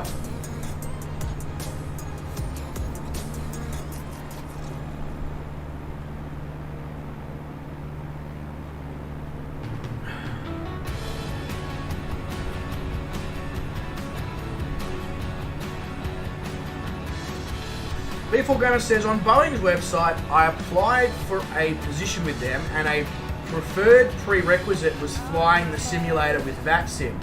Yeah, I can understand why, because the sim now, if you use a full-on study level aircraft, for example, the Phoenix A320, PMDG 737, etc., and then you also fly on that sim, specifically in the US or Europe,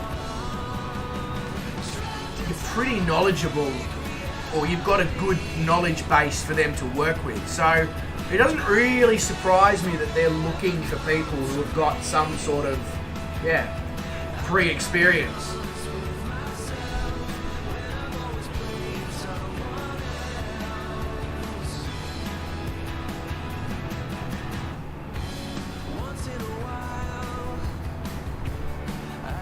Yeah, like I wouldn't go as far as training before gunner, but I'd say it definitely a good knowledge base. If you've got a good knowledge of the sim and of that sim and study level aircraft, obviously with Boeing, specifically PMDG 737, and with Airbus, you know, the Phoenix or the fly-by-wire or whatever.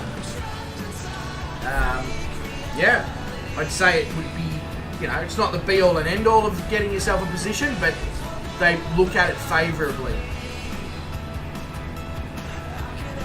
I mean, the perfect example, honestly, B4 Gunner, is the fact that when I did my introductory GA flight a year and a bit ago, as soon as I told the bloke that I'd been flying in sims since FS 2002, he handed me the controls and basically said, alright, I want you to line up with the runway. I want you to bring it in and line up with the runway, and I'll take the controls off you just before we, you know, reach minimums. And I was just like, you what now? But, yeah.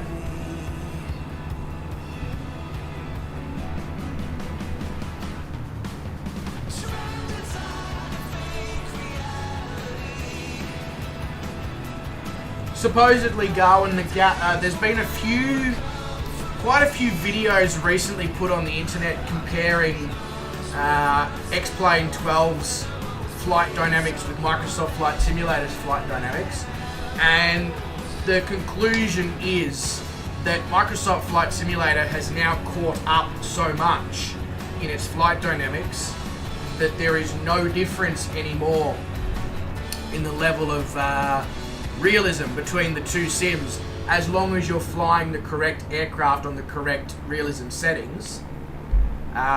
There's no difference anymore. So Microsoft Flight Simulator is a no-brainer because it just looks so much better.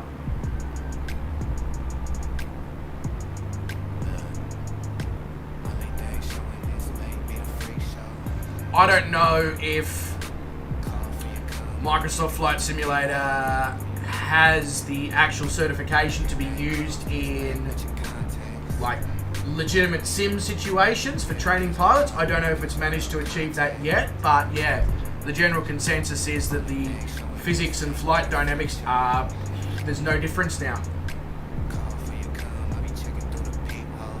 Yeah, okay, so a water landing probably slightly different. And to answer your question there, Vruden, definitely chilly.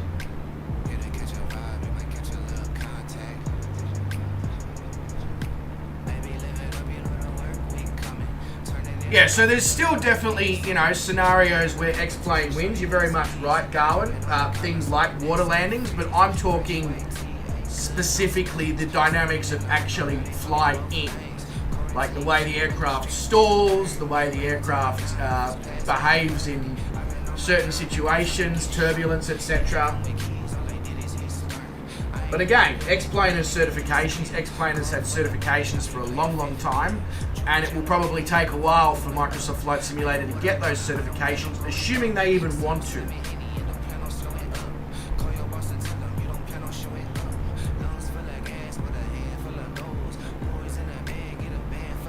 But yeah, exactly right, Gawin. In terms of visually, the package deal that you get with Microsoft's sim is much better overall, because yeah, okay, it does miss out, as you said, on like water landing physics and stuff like that, but it makes up on everything else.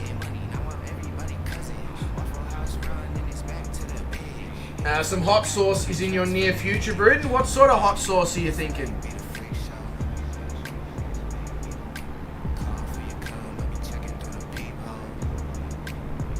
Yeah, chili would be nice tonight, actually. Bruden, do you mind just sending it via express shipping, just a serving for Poundy and myself, if you could? That would be absolutely great.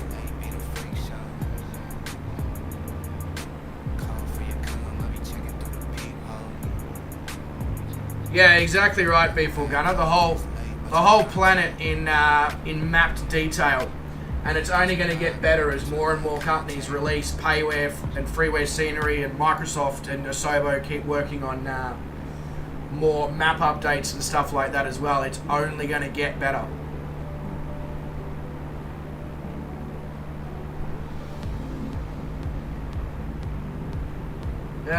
Sriracha. Yeah, sriracha's bloody delicious. Not super hot, but geez, it's a good all-round sauce if you're looking for a nice chili kick that just lingers and builds, but doesn't go completely insane. I mean, sriracha is a chili sauce that is in my fridge always. There's never a time that there's not a bottle of sriracha in there. It's great with sour cream. Oh, the Tabasco smoked chipotle. Yeah. Chipotle, yeah, they're nice. They are nice.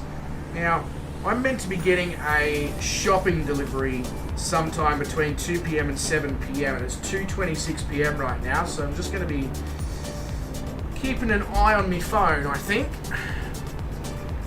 Kind of relying on it to do a little bit of meal prep before the work week starts. So hopefully they don't go delivering it at like 5 minutes to 7 p.m.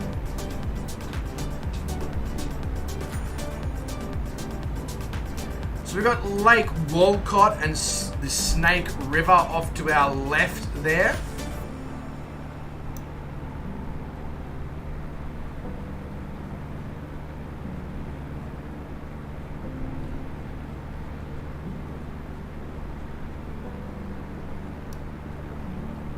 Almost, you're giving me ideas there, Bruden, of sour cream, and I've got a vinegar-based chili sauce in my fridge that's very similar to Tabasco smoked chipotle. It's not Tabasco smoked chipotle, but it's very similar. You got me thinking nachos with some meat, with some sour cream, with some of that chili sauce. Yeah.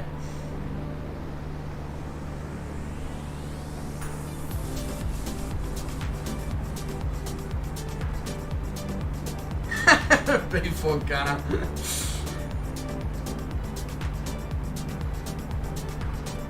Yeah, how fitting. Snake River and you're in an Evel Knievel livery. That's very true. That's very true, Garwin.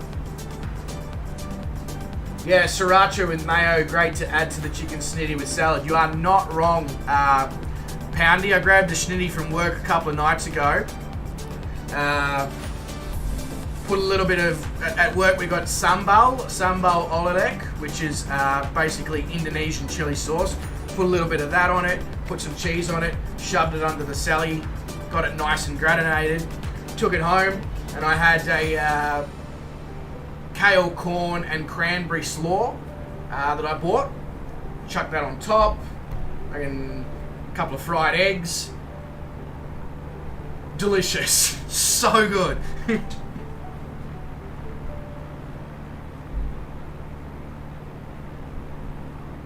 You've had lunch, but you're apparently hungry again. Ranch and Tabasco sauce. Now, B4 Gunner, in Australia, ranch is not really a thing that people, like, we know of it. Nobody really uses it. We're all about the bloody flavoured aiolis here. You can get so many different types of aioli now. Bloody wasabi aioli and lemon pepper aioli, chili jam aioli, chicken salt aioli.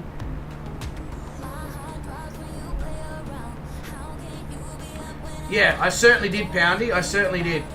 Well, the kale, corn, and cranberry slaw, I bought it from Woolies. It was on reduction for like $2 for a bag like this big. And I was like, yeah, I'm having that. And it just seemed like the perfect topping for a spicy schnitty with eggs.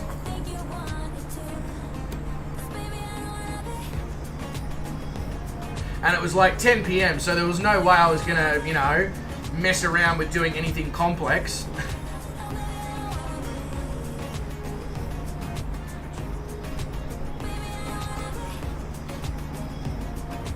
Yeah, no, you're right though, Poundy. Sambal is great, really good. Especially Indonesian ones, which I guess is what a traditional sambal is, but obviously you can get a Malaysian style and all that as well, but traditional Indonesian style ones that have still got the chili seeds in them and they're not fully blended up and they got a good, you know, kick to them. Yeah.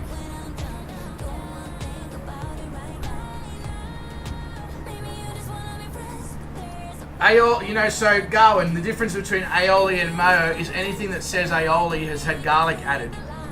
That is the only difference. And of course, if you know, adding garlic to mayo automatically is going to make it better because garlic makes everything better. And then one day everyone's just sort of like, oh, what if we add this to aioli? And what if we add this to aioli? And everyone's like, yeah, you keep adding shit to aioli. Good, it's delicious. Yeah, garlic mayo. Exactly.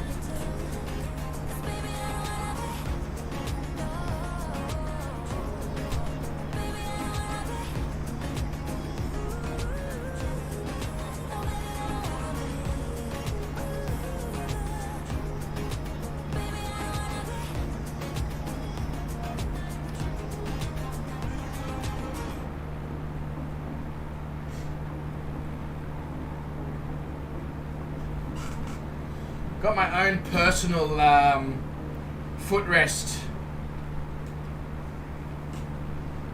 She's wondering what the hell I'm doing to her.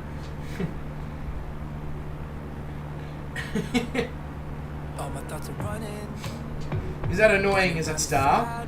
Well, if you basically sit right where my feet are, darling, I don't really have an option but to use you as my footrest. Hello.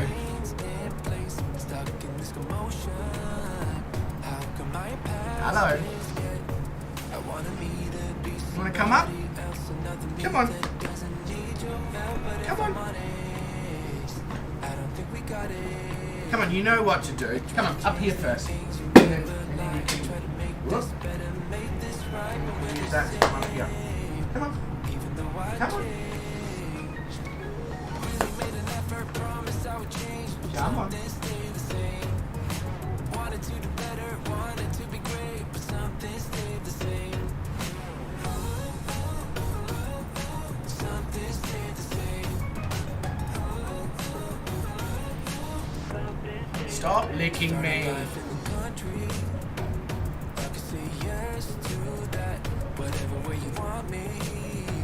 I learn it all and I'll adapt, even if I changed up everything except my name. That's exactly right, Poundy. We're just being a-holies. Oh my god, it's a big yawn, Star. I saw what you had for dinner last night.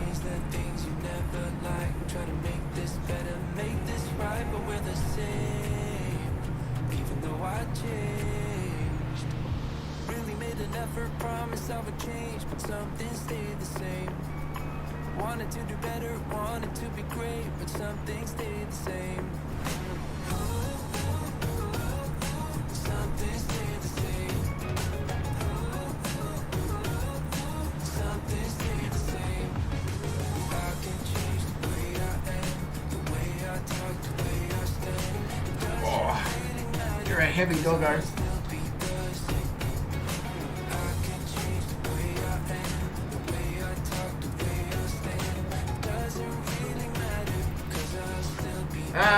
Mitty says, I feel like I'm missing something. What would you be missing, Mitty? Come on. There we go.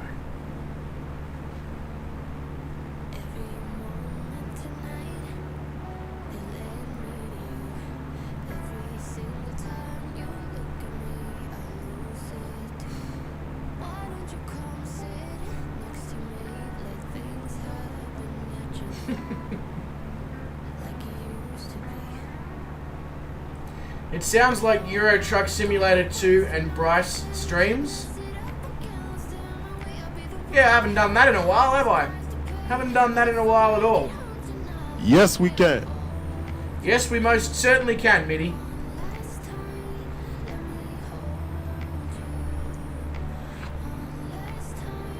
Are you getting a little bit annoyed of just sitting here with me like a weirdo now, Star? I'm going to put you back down. Come on. There we go. Oh my god, you are molting. My god, are you molting? Oh my. I could basically make another doggo out of the hair you've just left on me.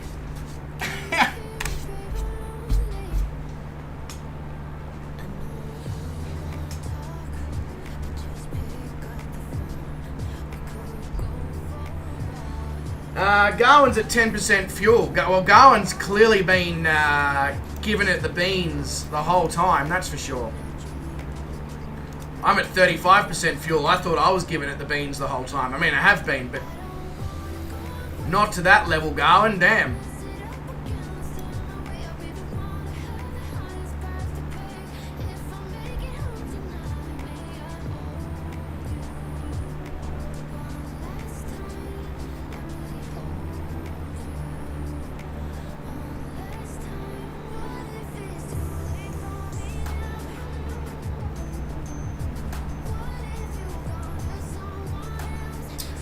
You did not start with a full tank. That makes more sense. Sorry, guys. Still trying to remove the excess dog that got left on me. Luckily, these trackies and t-shirt that I've worn a few mornings in a row now, and getting out of bed, so they probably can probably head towards the wash. It'd be sucky if it was fresh clothes and it's just like, here, have a gift for your fresh clothes. Dog hair. Ooh. Now, what's this over here? Some sort of housing estate? No, that ain't no housing estate. Is that like a farm? I think that might be a farm. Let's have a look on little nav map. It is Crestview Calves. Yeah, that's some sort of, yep.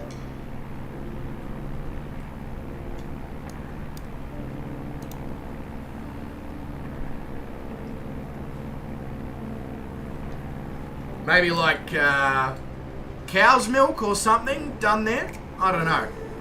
Something like that.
There are so many airfields here in the US. That's one thing that I can definitely say between Australia and the US is obviously in the populated parts of Australia, so the East Coast from Cairns all the way down to Melbourne, that coastal part, you're definitely going to find lots and lots and lots of little airstrips and airfields and major airports along there.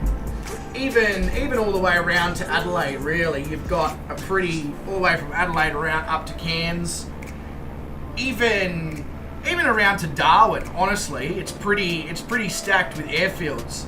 But the rest of the country and the central part, the US has got so many air parks, municipals, executives. They just don't exist. And if they do exist in Australia, they're a little red dirt strip with a little shack that has a little fuel pump, and that's about it. And I know that's population related, but it's very interesting from an Australian's perspective to be flying through the middle of a country in what I would be so used to being the middle of nowhere, and there's just people for days and airports for days. Don't know what happened to my voice there. It went real weird.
So this part of the world, which is, I mean, I've put Twin Falls in the flight plan, but it's actually known as the Magic Valley.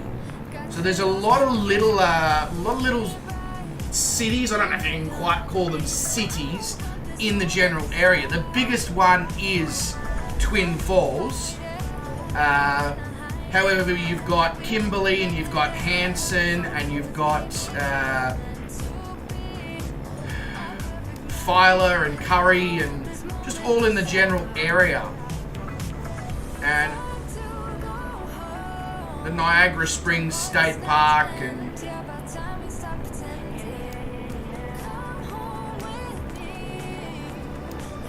then south of here, I'm assuming that's why it's called the Magic Valley, is just this huge valley that sort of separates Idaho. So this is very, very southern Idaho. This sort of separates Idaho from Nevada.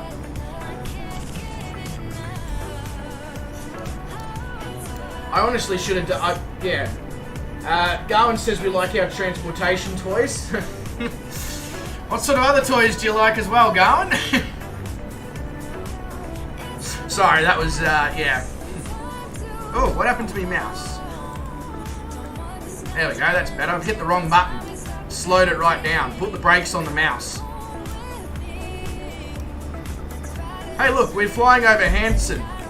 Bop, da ba doo bop, doo ba ba doo bop.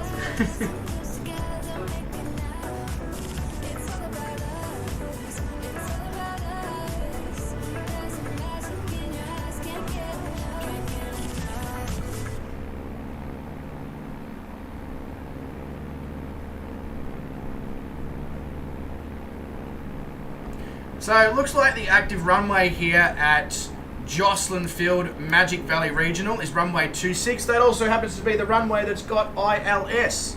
So, not that we're going to be using the ILS, but it's kind of handy, I must say.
Got two twin Navions in formation flight for arrival here at Magic Valley. I wonder how many people in Magic Valley could say that as a real life thing. An aircraft that only 33 were made of, that's based off a P-51 Mustang. And yeah, it's bloody brilliant, Glenn. We've got it, and we're going to be flying it up until leg 180. So we've got a bit of time to get ourselves nice and acquainted with it. And then there's a whole heap of new GA aircraft that have come out recently that I'm super keen to have a look at as well. We are going to alter the rules slightly of the World Adventure. For certain sections, I'm going to open the doors to microjets as well. When we need to cover in countries where we need to cover large distances, or in locations where we need to cover large distances, because there's just not much in between sometimes. Having the access to the Honda Jet and the C510 Mustang and the Cirrus Jet. And I feel like they qualify for GA. They're, 4-seaters and 6-seaters, single and twin engine. Hey, Mr. Hazexar is here. G'day, mate. Welcome to the stream. Hope you're doing fantastically. You couldn't have timed your arrival any better, actually, if you tried. We're coming into the final destination here, the arrival. Almost feel like we need to play the song by ABBA.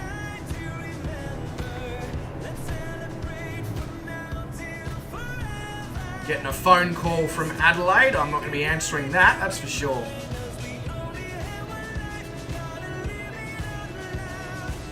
Oh yeah, I understand that, Gawin, but I feel like, I don't know, the TBM is bigger? Yeah, GA is what regulations you fly on and not the class of aircraft. That's exactly right, Glenn. And as I further research just how potentially difficult it will be to complete a flight around the world in just single and twin engine prop aircraft, especially to the level of depth that we're going, I was sort of like, yeah, well, we need to just be slightly less strict on what we fly. Still keep it within the regulation of, less than 6 seats.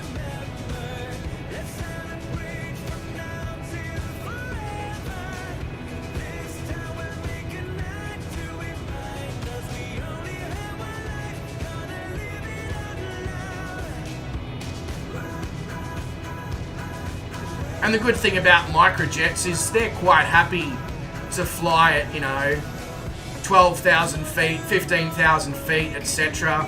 So we're not going to miss out on any scenery on those larger distances to cover countries. And then, on the flip side, when we get to Europe, we'll be in like Cessna 172s and stuff like that, because there's just so much to see in such little points.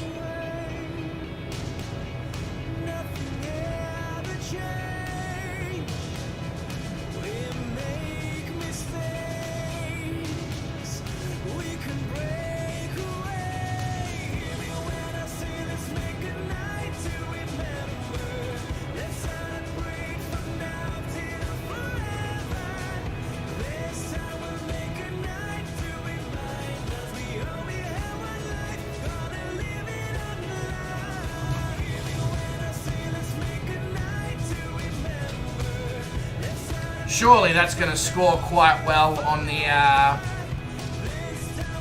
landing rate monitor, hopefully. I'll check on FS Hub in a moment. We'll make our way to the terminal first. When is the next Forza cruise? Honestly, HazXR, I'm not 100% sure, mate. I've had a few requests for some Euro Truck Sim. I've had a few requests for Forza. But most people just come to the flight sim streams.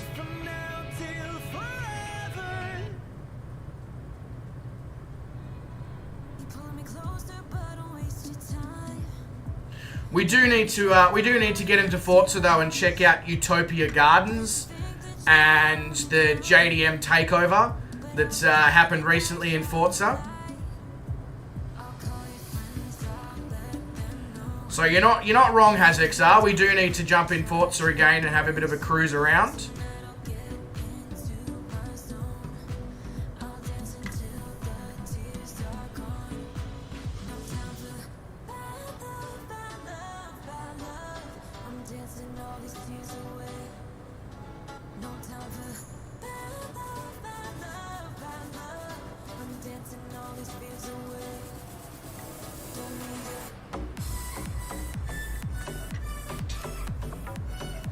Alright, I'm going to be doing this taxiing left-handed because the carpal tunnel in my right hand is being an absolute prick today.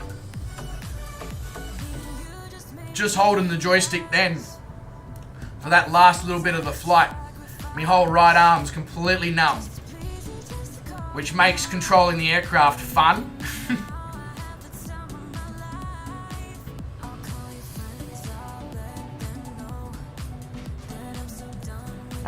Mr. HazXR says, hey Bruce, fish are friends, not food. He also says, guess what, 6 weeks left until me big trip. Where are you going again? I mean, I'm sure you've mentioned it probably previously, but just got to refresh the old man's memory if you could.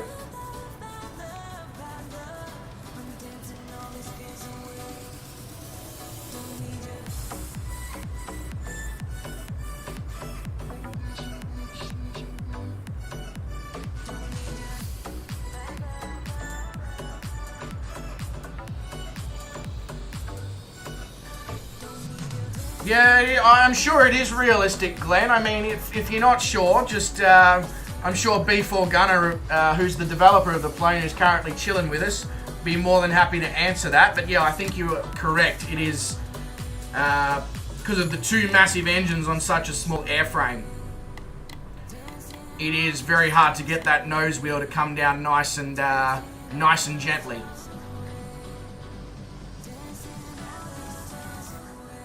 All right, going to Lebanon and Saudi Arabia and then stopping in Dubai. Hell yeah, that's awesome, HazXR. You're going to be putting some videos and stuff of like takeoffs and landings from passengers' perspective and shit. Because if you are, make sure you pop those in the Discord, because I can guarantee you I'm going to be watching, and there's probably quite a few other people who will be wanting to watch as well, mate.